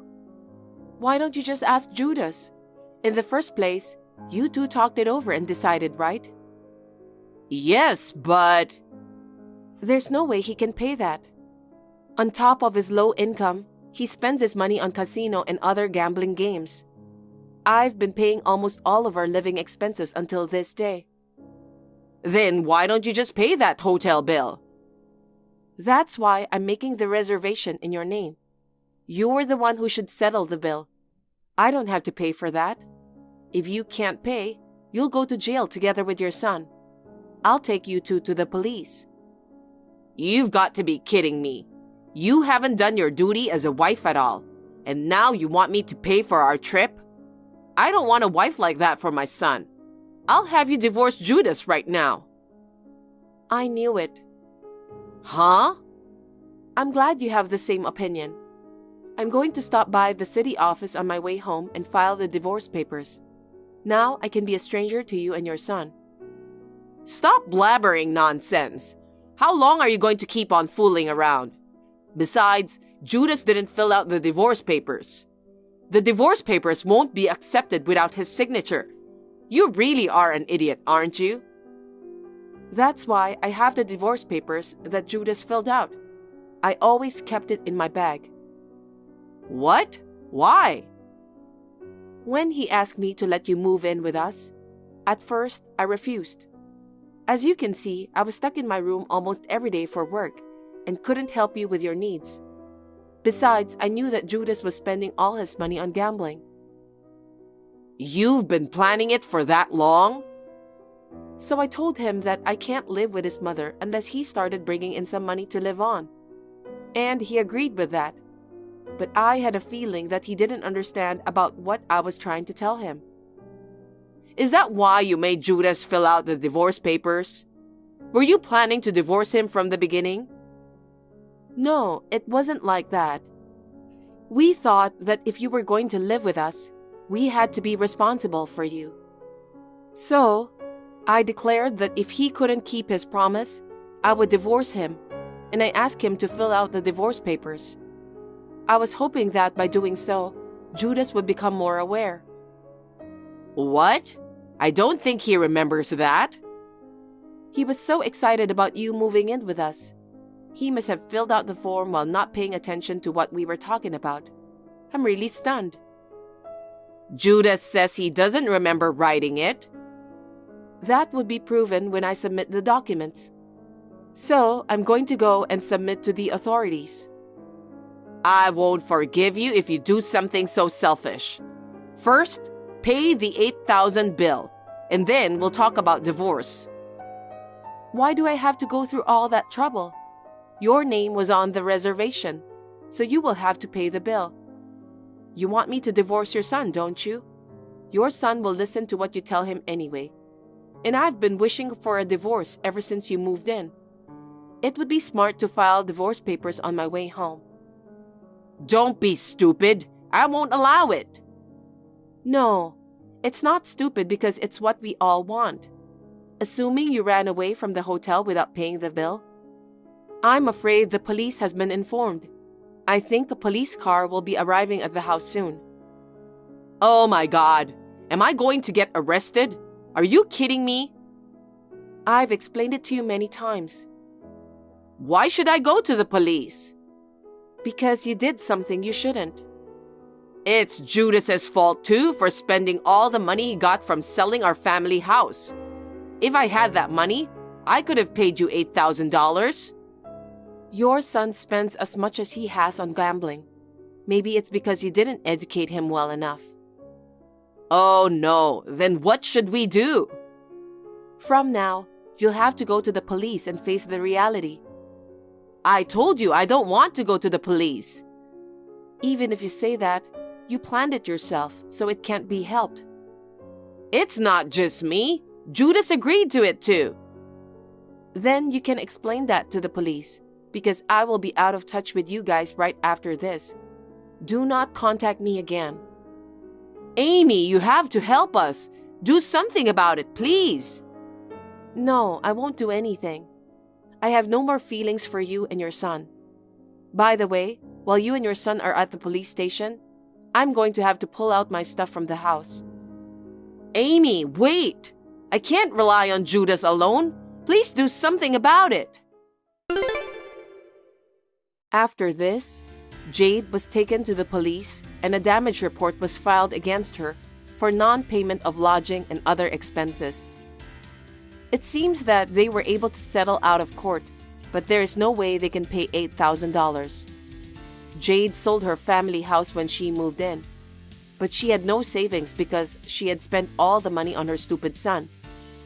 They are now penniless and can't even pay their rent, so they were evicted from the apartment. Now they are both working at a factory with a dormitory to pay back the $8,000 they owe. I hope this will put an end to Judas's gambling. Well, it's nothing to do with me now that the divorce is finalized. I have signed a new contract for a stylish apartment so that I can work comfortably. I'm working sparingly because I've been receiving more demands for my writing job. I earn enough to live on, so I'm going to save for the time being. I have learned the importance of saving money from my experience with Judas and his mother. Hey Rose, I'll be home early today. Can you make me my favorite fried chicken tonight? Oh, hi honey, you must be tired. You're earlier than usual today. I've been working overtime a lot lately. I'm starving, so make sure it's ready and on the table when I get home. Sorry, I'm not feeling very well today. I hate to ask, but would you mind picking something up on the way home? Oh, come on, what are you whining about? It's your job to cook. Can't you at least make me some chicken? I'm really not feeling well. It's all I can do to get out of bed. Just pick something up tonight. This is just the same as always. You're always saying you don't feel well. Why don't you think about someone else for a change? I'm really bushed from work. I would at least like to have a nice hot meal on days I can get home early. You don't have to talk to me like that. I work full-time too. I'm especially out of it today. It's not my fault. It's probably not anything anyway. You're just acting, so you don't have to go to the trouble of making dinner. Of course not. I really can't get up. Please understand. Okay, that's enough. If you don't care about me that much, I'm not coming home today. I'm sick and tired of your selfishness. I understand. You don't have to come home. You're on your own today. I will. See ya. Rose, did you take the day off work today? Yes, I did. I woke up this morning and I still wasn't feeling well. I asked my boss to let me use my paid holiday. Oh, come on. Going out of your way to take a day off is a bit much, isn't it? I'm going to try to make it to work tomorrow. By the way, I need you to clean up the house for me. What? I clean the house every day. I'm telling you to make it spotless. Why? Because I've decided to have my parents live with us. Excuse me? Especially since my mom is so picky about cleaning, make sure there's not a speck of dust. What's with them suddenly living with us? You didn't cook dinner last night. I went home to my parents. That's when they asked me if they could move in with us. They're both old now and they're worried about their health. They asked me to help them out by letting them live with us. I see, but I can't live with them, so you'll have to tell them no. Huh? Why can't you live with my parents? Even though they're in-laws, they're strangers to me. I don't want to live with them and have to worry about them every day. I've heard so many stories about problems living together with parents. Don't talk so coldly about them being strangers. You're my wife and you married into my family. You can think of them as your own parents and you don't have to worry about them. Oh no, it's not that easy. Besides, even if we all live together, who's going to help them? What do you mean? It sounds like your parents want to live with us because they're worried about their health. What if they get sick? Well, I guess just take care of them. Or just take them to the hospital. Who's going to take care of them? Who's going to take them to the hospital? Even on weekdays when you have work, can you take time off? Why would I take time off from work? That would be your job, wouldn't it? What are you talking about? I'm busy with work and I can't suddenly take a day off on a weekday. I work on weekdays just like you. But you're just a regular employee. You have a small workload and light responsibilities, so it's easy and convenient. I'm in a responsible position as a section chief, so I can't just go and take time off like that. I guess your parents can't live with us after all. If that's the way you think about it, there's no way I'm living with them. What the hell? Basically, you should be the one to deal with your parents. It doesn't matter if I'm the wife or not, or whether my workload is light or not. And I don't see why you have the nerve to bring up the idea of them moving in together at a time like this. I'm sick in bed, missing work. What do you mean you're sick? You're just laying around in bed. Oh man, you're making me feel even worse. I'm going to bed, so we're done talking about this. I need to rest, so don't call me for a while. Rose, do you have something against your in-laws? Jasmine, what's wrong all of a sudden? Don't be so obvious. Andrew told me. He said you refused to let us live with you. Oh, about that. If it's about living together, let's talk about it some other time. I'm sure he told you, but I'm not feeling well. Oh, just be quiet. We're not talking about your health right now. Our living together is more important than that. Oh, God. My son wants to help his parents. You ruined it by refusing to live with us. That's not true. Andrew says he wants to help, but he's not going to do anything. Even if you guys got sick, he wasn't planning to take care of you. He wouldn't even take you to the hospital. He was planning to make me take care of his own parents. What's wrong with that? Oh gosh. It's a wife's duty to take care of her husband's parents. Besides, I don't want to bother Andrew, who's busy with work. So you're saying if it's the wife, you can bother her as much as you want? That's what a wife is supposed to do. Just get some common sense. Stop fussing around and get the place ready for us. Apparently, you're not feeling well, but get yourself together and get our room ready. We're planning to move in there by the end of the month. No, that'll be a problem. I don't want to live with you. Don't just go on deciding everything one-sidedly. Oh, you be quiet. You have no right to refuse. You should just shut up and do as we say. Oh my God. Oh yeah, and by the way, I better tell you up front, but we're not paying any living expenses even though we're living with you. Our son, Andrew, said living with you is a way of showing respect to us. He said we don't have to pay anything. What? And both of us have activities on the weekend, so you'll have to take us and pick us up. Activities? Dad is taking painting classes and I'm learning yoga. No way! Do I have to deal with all of that? Because, Jasmine, you're our daughter-in-law. Oh, and I forgot to tell you the most important thing. When we move in with you, we're going to need some pocket money. Pocket money? I'm going to pay all your living expenses and give you an allowance too? Social security isn't enough to get by on these days. Senior citizens have their own social life, you know. If you want an allowance, why don't you ask your son for it?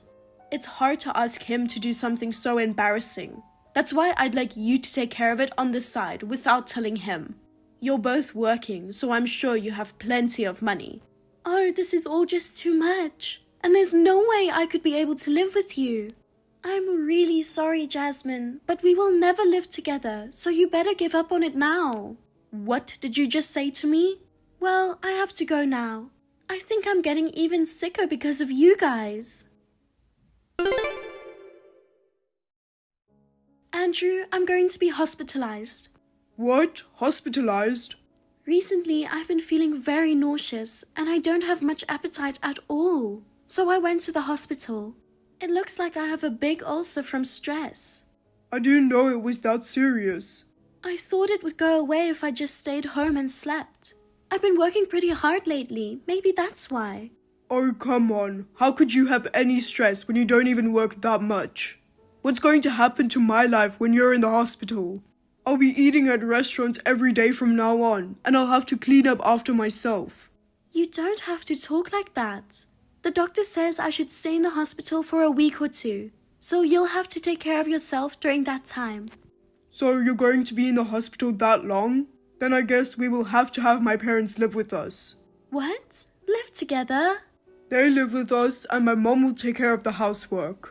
You have no right to complain.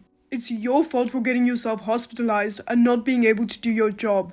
Why are you just going ahead and deciding all this on your own? I told you I don't want to live with them. Shut up. I told you you have no right to complain. My parents always wanted to live with us and I need help with the house. It's a conflict of interest. I can't believe I'm going to have to live with them when I get out of the hospital. It's so bad it makes the pit of my stomach growl. Okay, I've made up my mind. They're moving in starting today. Oh God. I'll start moving my parents' stuff in right away. I don't care what you say. They're living with us. I told you I don't want to. I can see my mother-in-law rubbing me the wrong way every day. Do you really hate my mother that much? Then you'll be in the hospital for the rest of your life. There's no place for you to come back to. I'm not going home. What do you mean? I'm going straight home to my parents' place after I get out of the hospital. What do you mean you'll go back to your parents' house? Why aren't you coming back here? Of course, it's because I'm getting a divorce. I can't live with you anymore. What the hell? Forcing this on me while I'm in the hospital? I never thought you were such a selfish person. Oh, come on, why are you suddenly talking about divorce? Are you seriously planning not to come back when you get out of the hospital? Why? What are you worried about? There's no place for me to go back to, is there?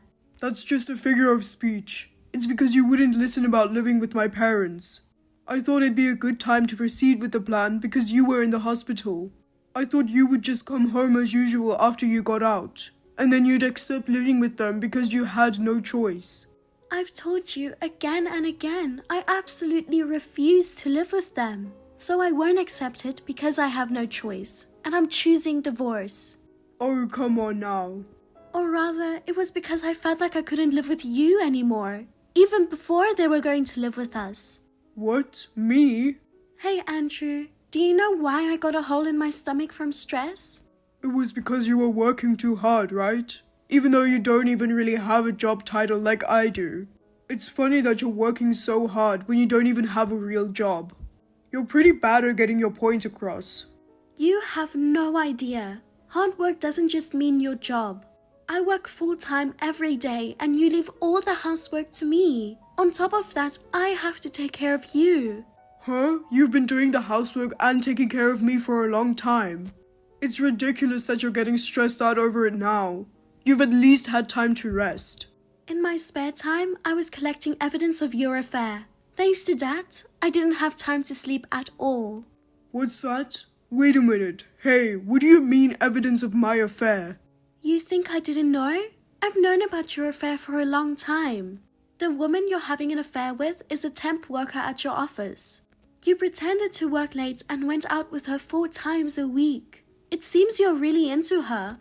What? How long have you known about this? Well, I found out about 6 months ago, I guess. I ran into you on the way home from a company welcome party. I happened to see you two walking hand in hand. What? I immediately asked a professional agency to investigate the affair, but the investigation was more expensive than I had imagined. And even if we got divorced, I was worried about the future with the money I was making at the time. So I let it be for 6 months while I prepared for the divorce. You can't be serious. Because you left me with all the housework, I couldn't do any overtime and I got stuck in the ranks. So I worked tirelessly to get a promotion. I worked harder than usual to stay on time and finish more than usual so you wouldn't find out. And in my spare time, I'd look for evidence of your affair. It was hard work and it made me sick to my stomach every day, but it got me the promotion. I'll be making a lot more money and I'm not afraid of getting divorced from you anymore. I've got plenty of evidence that you cheated on me, so it'll be easy to file for compensation. Oh, wait a minute. I was just having a little fun. It's not serious, so there's no need for divorce. It's unbelievable that you would make me do everything so you could go out and fool around. It only makes me want to divorce you even more. What? As soon as I get out of the hospital, I'll proceed with the divorce proceedings. And I'm going to demand compensation from you. Please make sure everything goes smoothly so I don't get a hole in my stomach again. Oh, come on now. Don't be disappointed. You won't have a wife that doesn't want to live with your parents. From now on, you can be as respectful to your parents as you want. Okay, so I gotta go now. I've already told them I don't want any visitors, so don't come storming into the hospital or anything like that. Rose, what are you thinking? Andrew's really upset. He said you slapped him with a divorce out of nowhere. You're not serious about divorce, are you? I'm serious. I don't want to live with a cheating creep anymore. Just because he cheated on you? Don't be stupid. Come home when you get out of the hospital. You're moving in with us. Why do you want to live with me so badly? It would probably be easier for you guys if you didn't have such a troublesome daughter-in-law. Because your father and I are getting old and we are worried about our health. You're lying, aren't you? Huh? Because you won't be able to pay off your debts behind your son's back without me, right? What? I had a bad feeling about this. The moving together was sudden and you guys were very persistent about it. I thought there might be something behind it, so I did some research. I found out that you and your husband are in debt. That's a lie. How do you know that? What did you do? I took a look in your mailbox. I found a lot of demand letters. One of them was from a consumer finance company. What a thing to do. You snooped in our mailbox? Who do you think you are? Who do I think I am?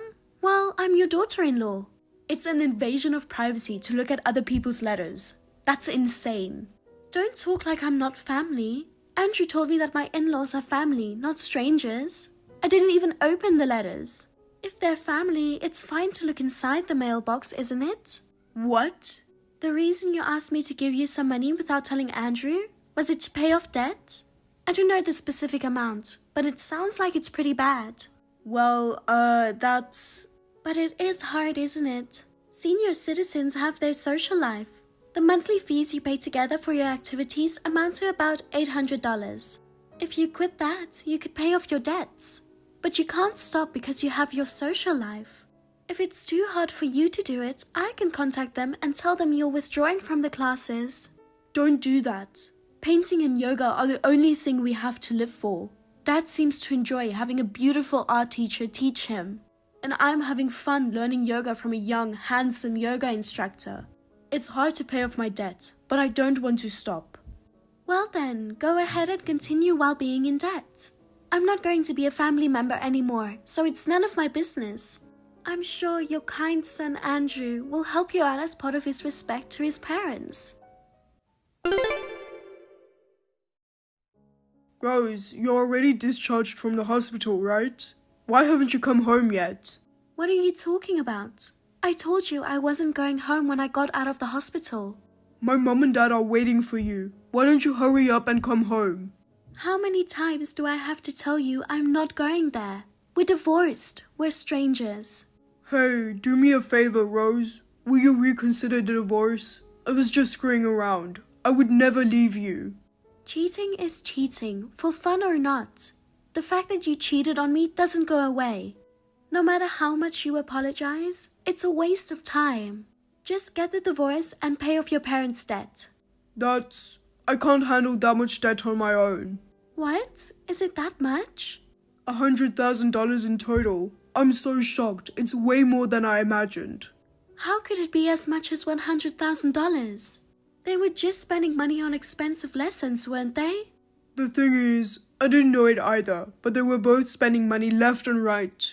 My dad's retired and on a pension. He was spending money the same way he did when he was working.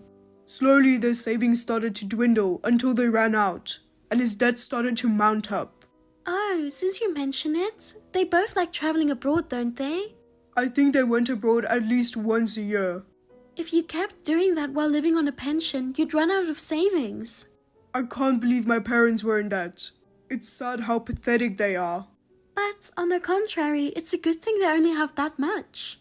You can afford to pay back $100,000, can't you? You're getting a really good salary. Even if you pay me my share of the property and compensation, you still have a good amount of savings. And now that savings is about to run out. I'm about to be fired from my job. What? That woman betrayed me. What? Did she dump you? Why? You said you were divorcing me, so I had no choice but to propose to her. She turned me down and told the company. Wow, you said she was just a fling, but then you asked her to marry you? Well, I had no choice. You said you were divorcing me. I can't believe you proposed to her. I can't go back to being single now. I can't do anything about the house. There's no way I can find someone to remarry a divorced guy who lives with his parents. That's why she turned you down. She's the only girl I had at the time. And as a result, you were embarrassingly dumped. This really sucks. She seemed really into having a good time, and then she played the victim. She lied and said that I threatened to cut her contract if she didn't do what I said. Because of that, I was immediately suspended by the company. Wow, you're a hopeless man, but your mistress is more ruthless than I thought. She's been sleeping with someone's husband for the past 6 months and then plays a victim? I didn't see that coming either. That's too bad. Don't talk to me like I'm somebody else. I need you to prove my innocence. Of course, I admit that I cheated on you and I apologize. I'll even pay you some compensation. So please come back to me and tell the company the truth. With the evidence you've gathered over the past 6 months, I can explain to the company that our relationship was mutually consensual. I respectfully decline. What? I would never go back to you, but out of pity, I'll lend you the evidence I have of the affair, but I'll charge you a fee. Let me see, how about $5,000 for all the evidence? Are you kidding me? Collecting all of that proof gave me an ulcer. I'm not going to lend it to you for free. Oh, give me a break. And you have to agree to the divorce immediately. Otherwise, I won't lend you one piece of evidence no matter how much money you offer me. I don't want a divorce. But you want proof of the affair, right? Oh God, it's not fair to make divorce a condition. Well, I'll leave it up to you. Bye. After that, Andrew persistently tried to get me back together with him. I guess he was still afraid of getting fired from the company, so he reluctantly agreed to the divorce. He immediately transferred the compensation and the $5,000 for the use of the documents. Thanks to this, he was able to receive proof of the affair from me and was able to avoid being fired. Soon, however, Andrew voluntarily resigned from the company. Rumors of the affair spread within the company. He couldn't take everybody continuously looking at him sideways. After resigning, Andrew and his parents began to live on part-time jobs. Because of debts, the family finances were tight. Of course, his parents had to stop going to their classes. They all just moaned and complained, saying it wasn't supposed to be like that. They are working hard from morning till night every day. As for me, I returned to my parents' house to start a new life. Thanks to the support of my family, my health has improved. I have been entrusted with a challenging job at work, and I am living a fulfilling life.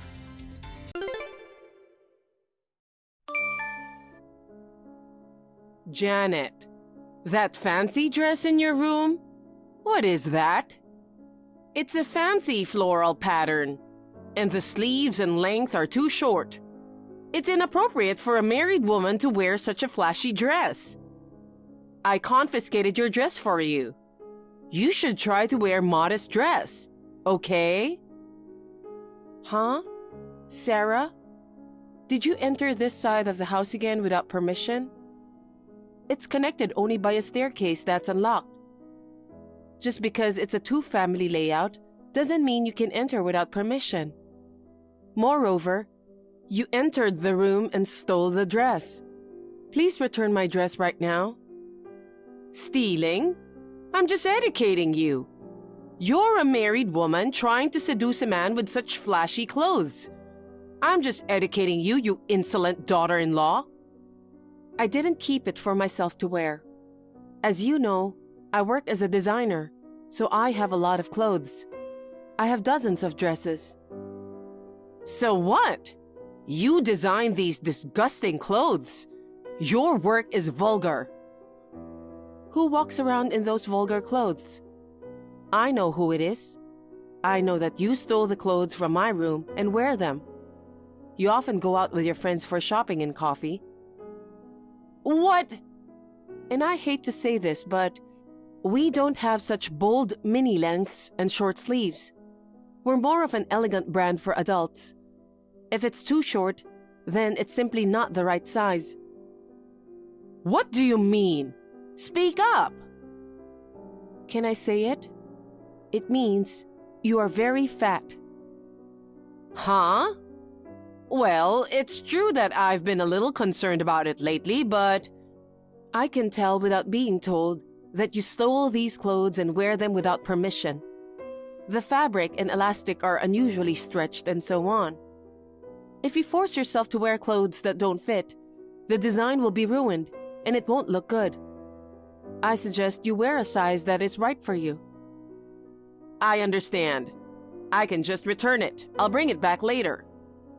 Yes, please return it today. What a cheeky daughter-in-law. I don't know if you're a designer or not, but you don't have much work to do anyway. You're so bossy. You don't steal people's things. I think it's common sense. Even elementary schoolers could understand that. Shut up! You really are a cocky daughter-in-law. Janet, I got rid of all the vulgar clothes in your room. Huh? I thought it was lunch break, so I opened my phone and suddenly, what? You can't be serious, can you? Of course I'm serious. I think they're probably being burned at the garbage disposal site by now. Huh? What the hell are you doing? Could it be all the clothes I was making and hanging on the form? Of course! I got rid of all the vulgar clothes. And by the way, all the papers that were around. Clothing design drawings? No way, oh my god. That was something I was drawing for work. I'm telling you that work is vulgar. Huh?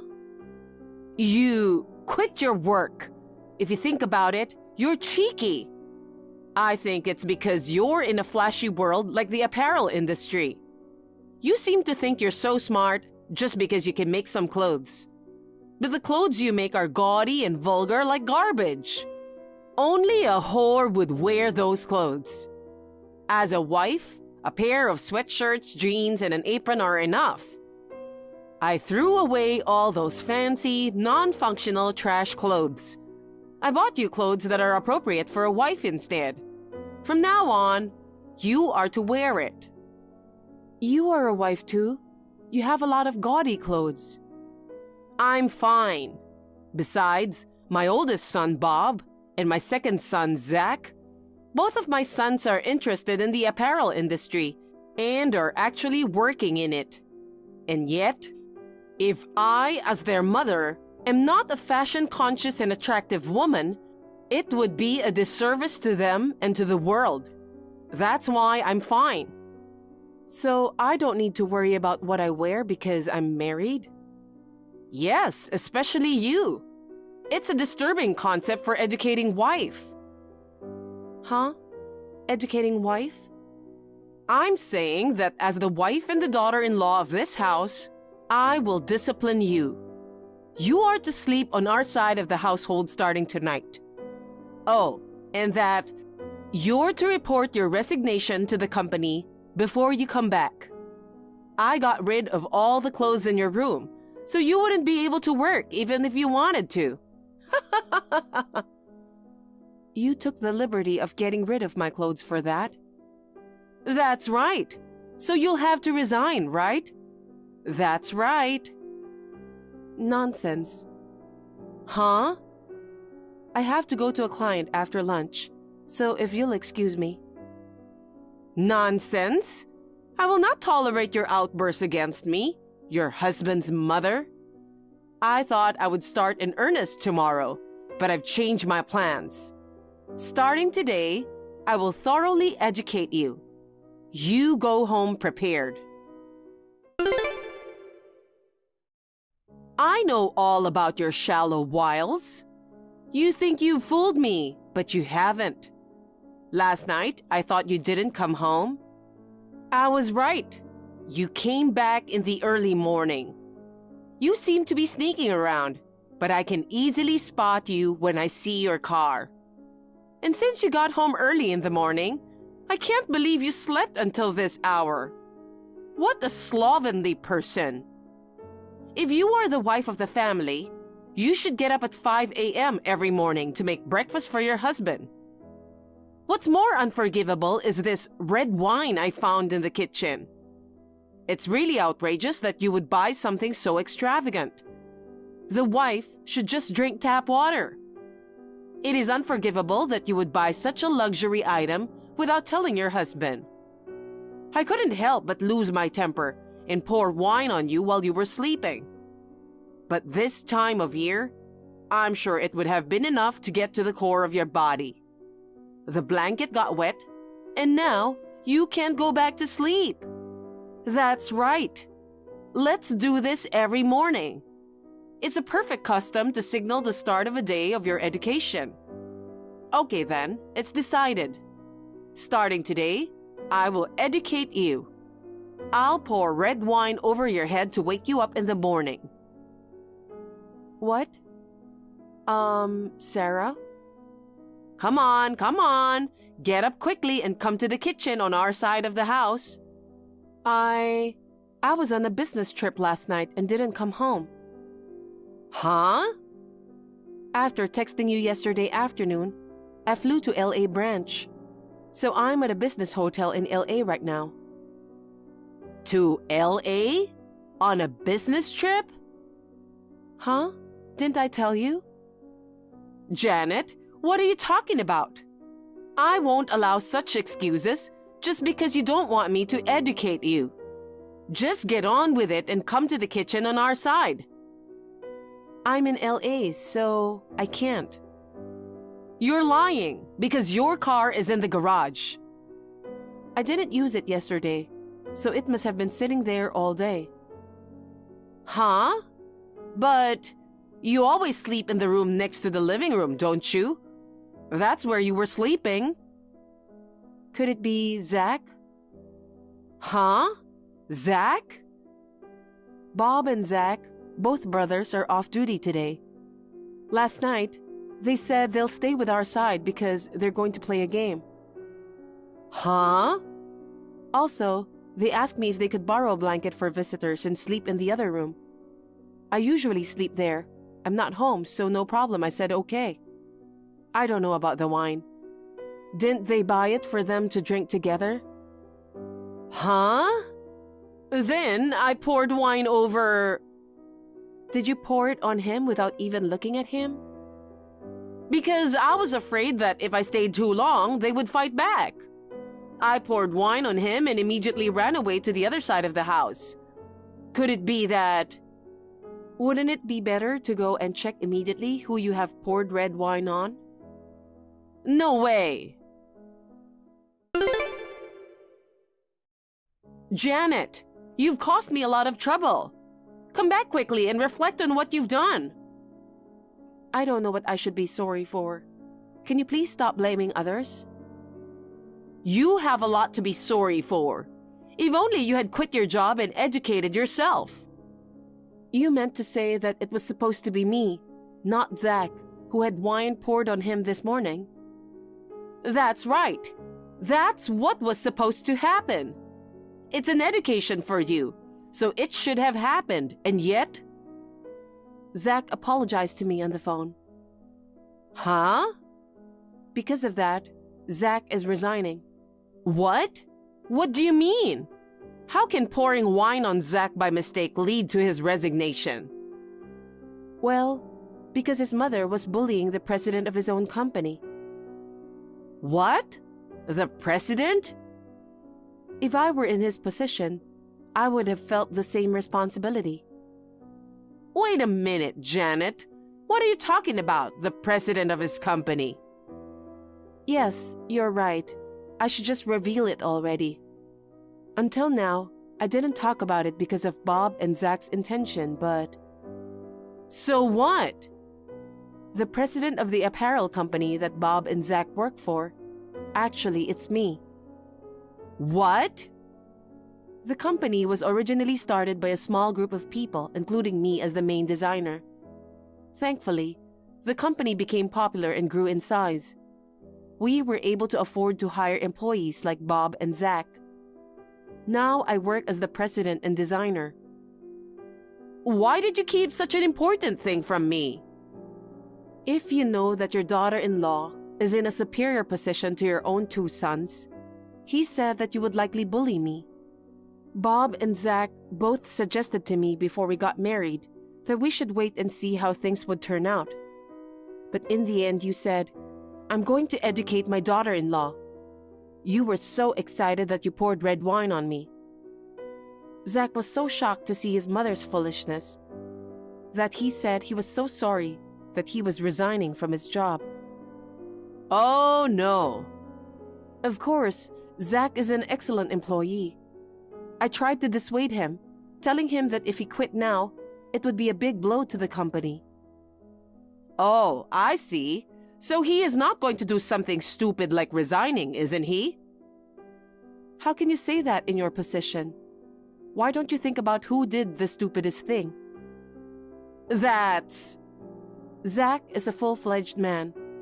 The fact that he would take responsibility for your actions, even to the point of resigning from his job, shows that he has a great deal of determination. I thought about allowing him to do so without penalty, or even reducing his salary or demoting him. But in the earnest and honest mind of Zach, there was no way he could be okay with that. So for that reason, I'm going to fire your son. What? Fired? Zach asked me to fire him. Otherwise, it would be embarrassing to continue our relationship as brother and sister-in-law.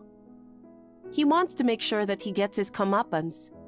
So I decided to respect his wishes and fire him. Technically, it's not a disciplinary dismissal, but a voluntary resignation.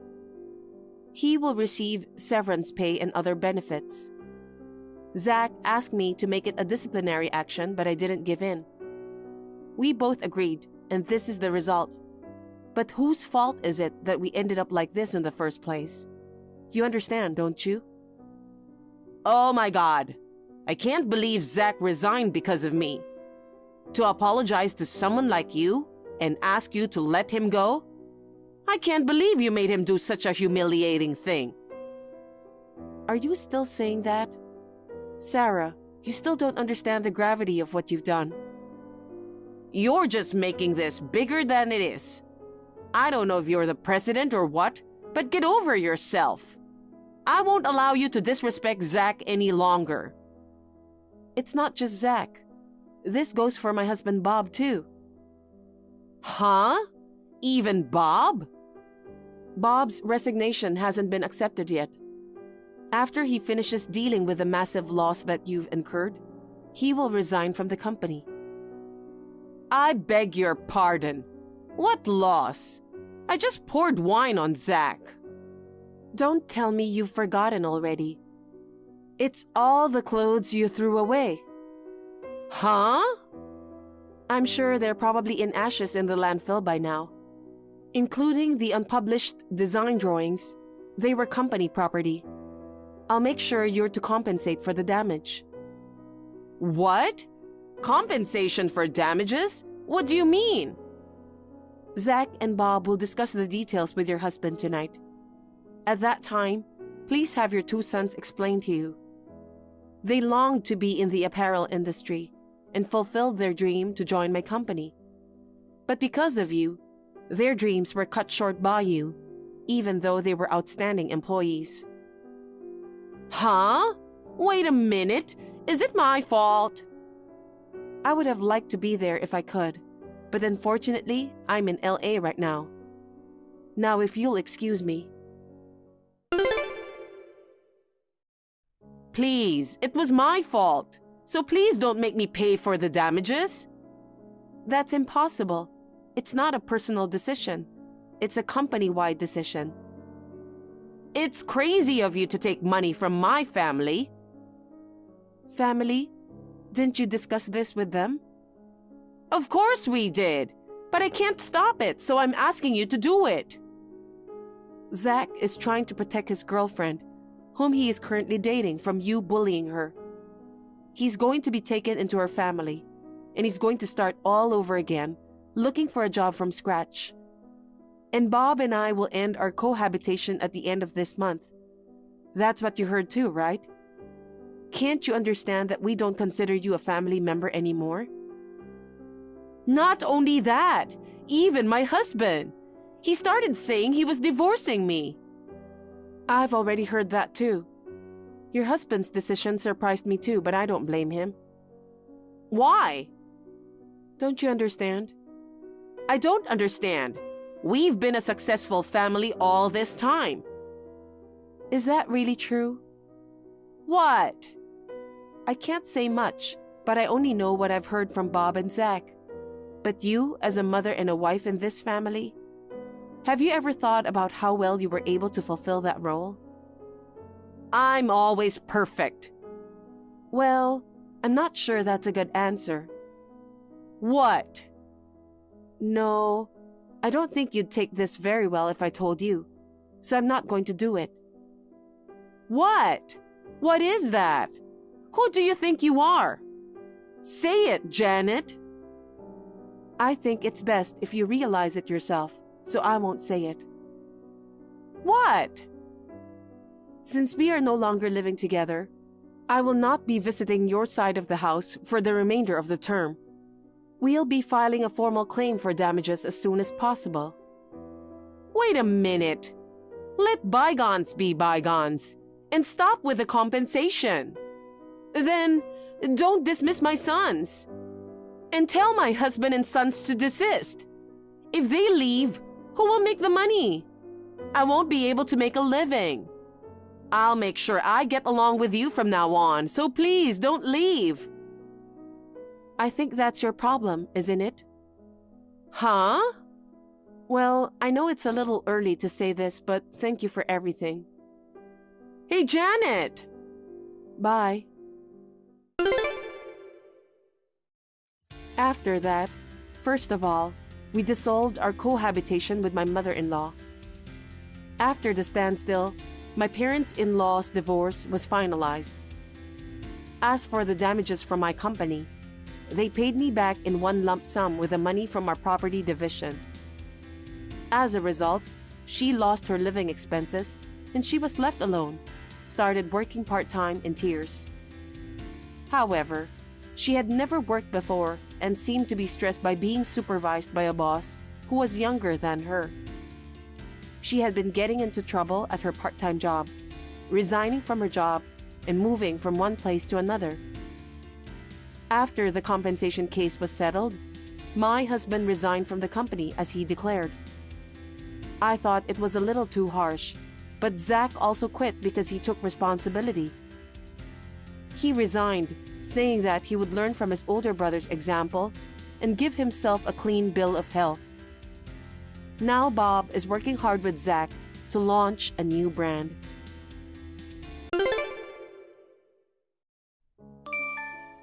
Alexandra, how have you been? I'm fine. I'm sorry it's been so long since I've seen you, Uriel. I've been in a hurry to pick up and drop off my daughter every day. It's true. You've been neglecting me. I'm not neglecting you.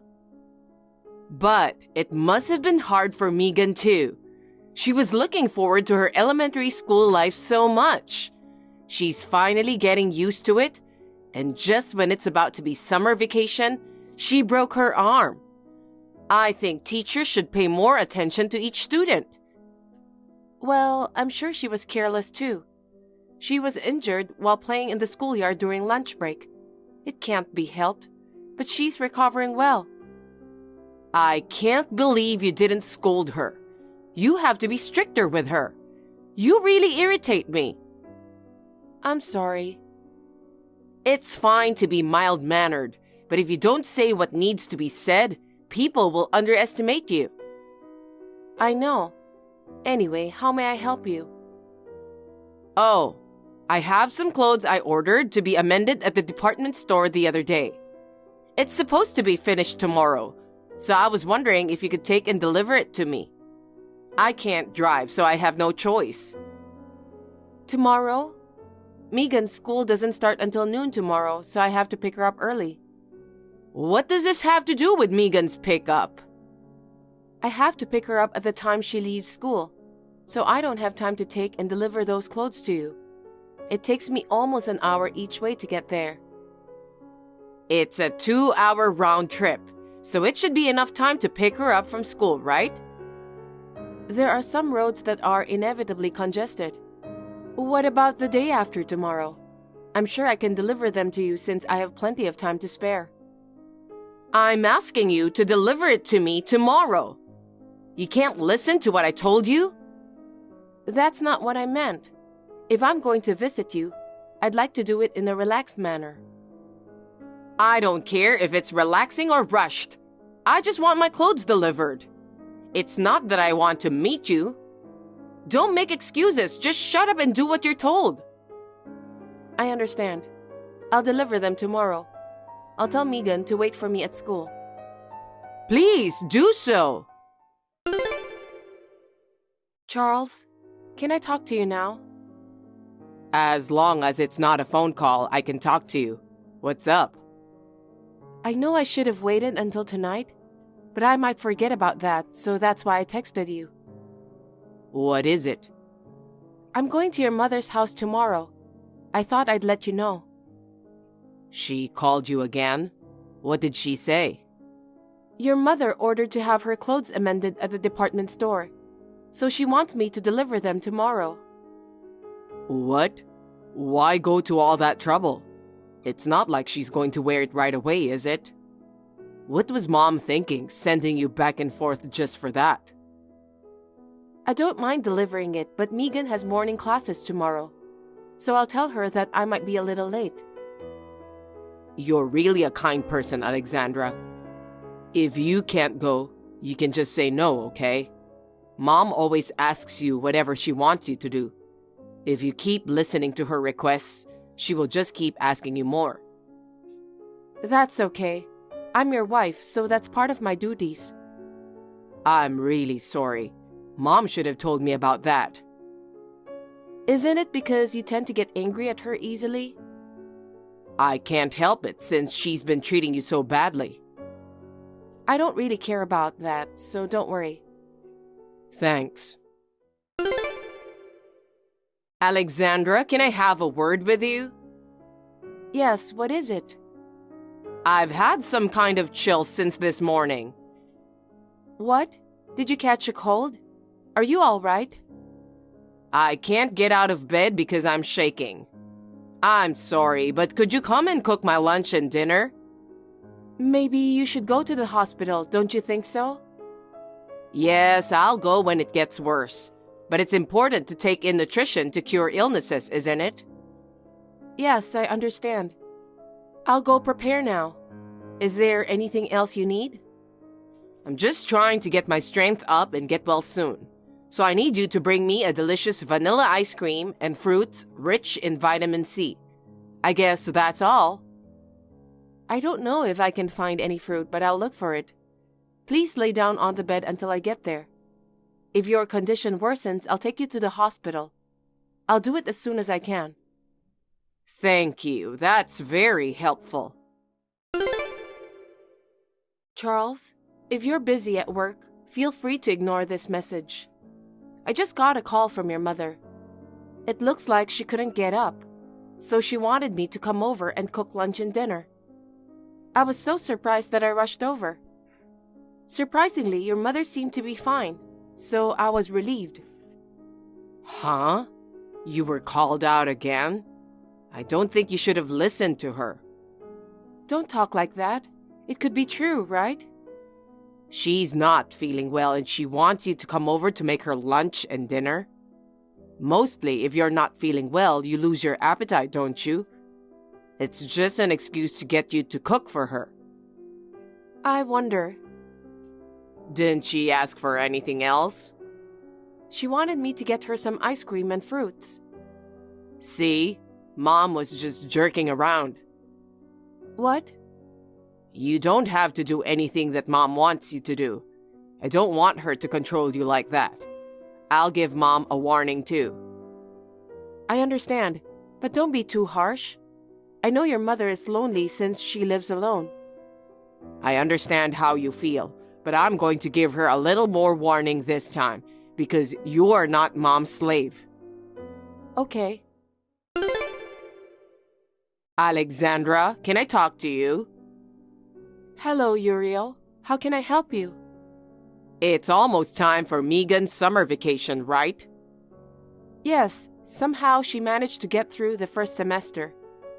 So, during the summer vacation, you should let her stay at my house. What do you mean? She'll be bored at home, so I thought I could take care of her. There's a big yard and plenty of room for her to play here. I would let her if I could. She has a broken leg and can't move enough yet. I appreciate your kindness, but I'd like her to spend more time at home this time. If that's the case, why don't you just let her stay with me? I beg your pardon? I'll ask for lots of help to rehabilitate her. I'd like to do that for her sake. I don't think I can let her stay with you. It's related to the treatment of her injuries. So, I'm fine with the rehabilitation she's receiving at the hospital. Are you saying you don't want to listen to me? I'm sorry, but you're a cocky woman. All you have to do is shut up and do as I say. It's about Megan's leg recovery. I can't leave her with you during summer vacation. Besides... What? Charles has already told me that I don't have to do anything you ask me to. What on earth is he thinking? You've been telling Charles all kinds of nonsense, haven't you? The other day, he called to scold me. You seem to be saying some pretty bad things about me. I didn't say anything bad about you. I'm just reporting the facts to your son. You're not a child. You don't have to report every little thing. But me and my husband decided to share everything with each other, especially when it comes to dealing something related to you. I thought it would be better to tell him. Shut up already. If you're going to be so persistent, I'll come over there for summer vacation. Huh? Why would you do that? Because you're not allowing Megan to stay at my house. So I have no other choice, right? Why are you coming to our house then? I don't understand. It's because I want someone to take care of me. Are you telling me that you want Megan to take care of you? That's impossible. She's still in first grade of elementary school. Then why don't you do it instead? What? It's natural for you to take care of me, isn't it? You're always taking care of Megan first. She's your top priority and you're neglecting me. So take care of me at least during the summer vacation. I don't understand what you're trying to tell me. You really are irritating. Let me tell you this. You are my slave, so I won't let you fool around. I'm not fooling around. I have to discuss this with Charles first. You don't have to say anything extra to my son. If I go there, he will be happy to welcome me. Anyway, I'm going over there for summer vacation. You can't just decide that on your own, because neither Megan nor I are slaves to you. It's my decision. You must obey me. I can't do that. It's so absurd. It's all your fault. So you're going to pay for my transportation to get there and all my living expenses while I'm there. Uriel, please don't decide on your own. We have our own circumstances. I don't take orders from you.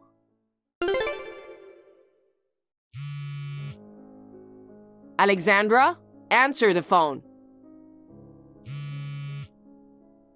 Alexandra, I'm at the nearest station. I told you my arrival time, didn't I?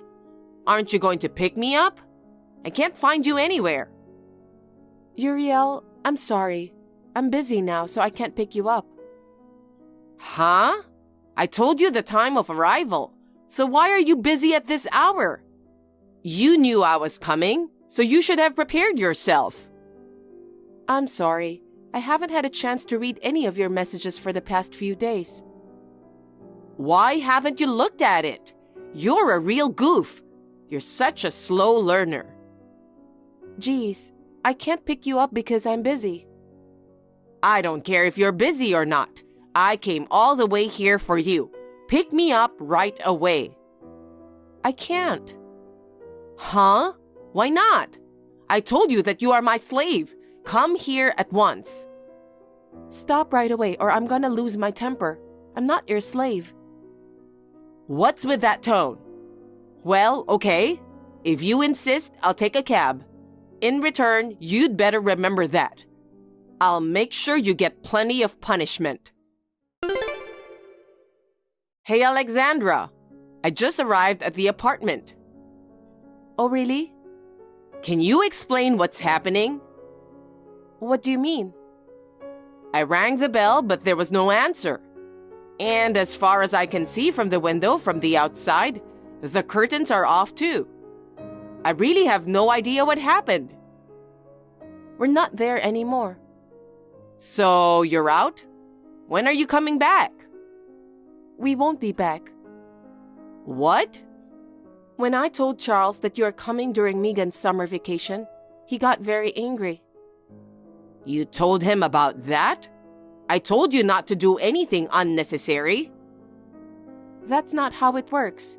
We don't have many rooms. If you were coming, we'd have to leave a room open. And then he would find out. That's why I told him beforehand. Why would you do that? Anyway, Charles was furious when he knew that you're coming. He said that you're planning to treat me like a slave. Was he so mad at me?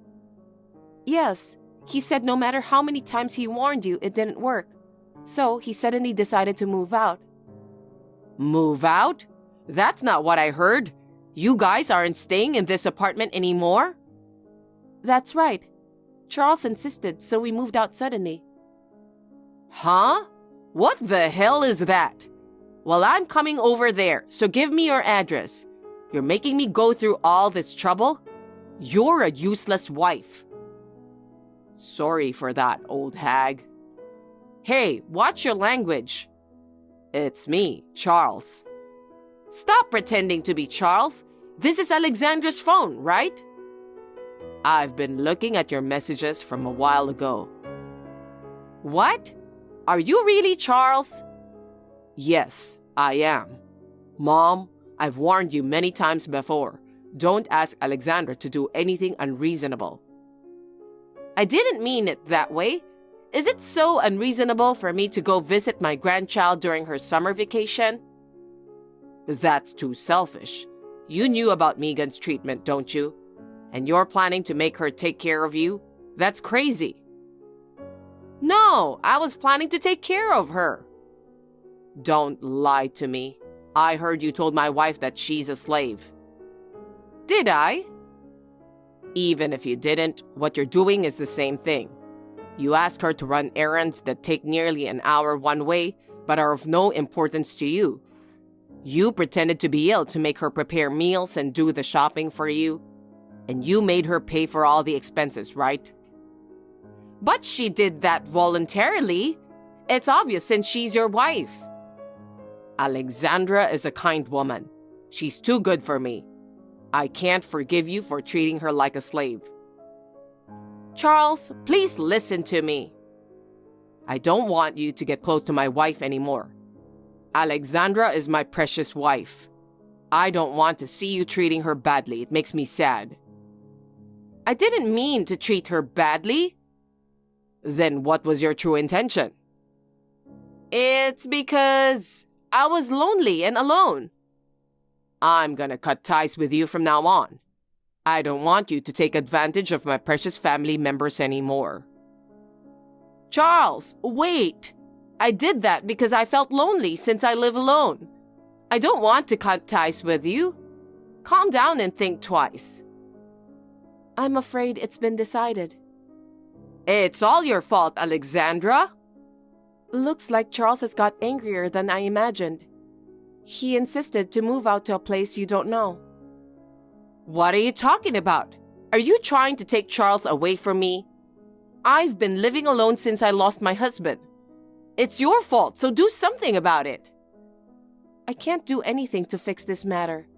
Charles is surprisingly stubborn. Once he decided on something, he won't change his mind easily. Like mother, like son. What? Stop kidding me. Sorry, but I felt that I've reached my limit of patience too. Huh? I can't go along with your selfishness any longer. Selfishness? Yes, to be honest, it was hard for me to go for a 2-hour round trip just to do your chores. But I did my best, since I thought that you were in trouble. That's the right thing to do, so you should continue doing that. I'm not willing to do that anymore since you called me a slave. If it were only me, I don't mind at all. But you were trying to have Megan take care of you. Knowing what she was going through, I was concerned about Megan's future as well. Such an exaggeration. You're overreacting. That's why my son misunderstood. No, it was Charles who first brought it up. He always put me and Megan as his top priority. That's why he suggested that we should move.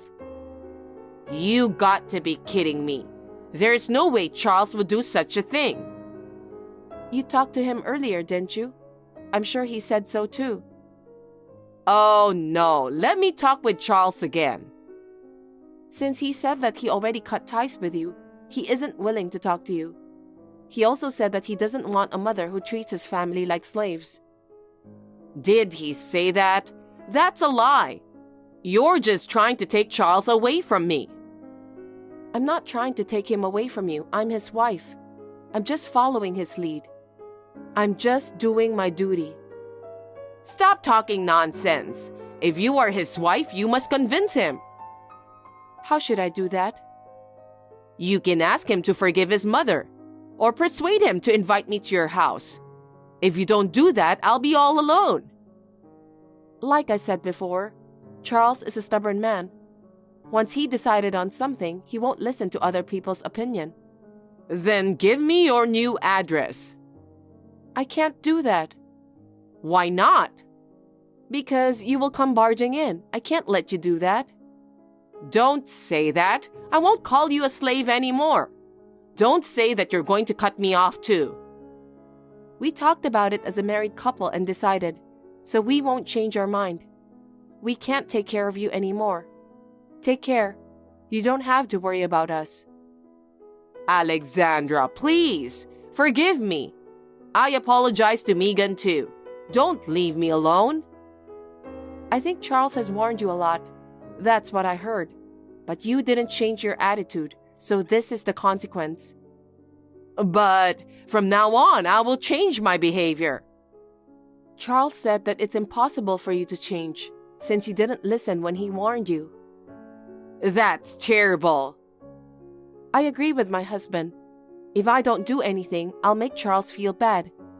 As what he told you, I'm going to cut ties with you. And of course, I won't give you our new address. I won't communicate with you ever again. I'm going to block your number. Alexandra, you've been so kind to me. Was that kindness a lie? I'm human too, so I have my limits. No way. I don't want to be alone. It seems that Uriel went to visit Charles's office with a single mind of not wanting to be alone. Charles told the guard that he doesn't know her, and Uriel ended up getting kicked out. When he went back to the office, Uriel turned her back and stumbled away, shaking slightly. I feel like I did a bad thing, since she ended up being left alone. But I cannot allow her to treat me like a slave, so I would like to keep her away for a while. I'm now free from Uriel's crazy requests. I was able to devote my summer vacation to the treatment and rehabilitation of my daughter. She will be able to go to school on her own feet in the new semester. Although we have changed our residence, we found a new apartment in the school district. Megan's school life has not been affected by the change. I'm thankful every day that Charles has put my daughter and I as his top priority. Thank you for watching. Please rate the video and subscribe to our channel. See you in the next video.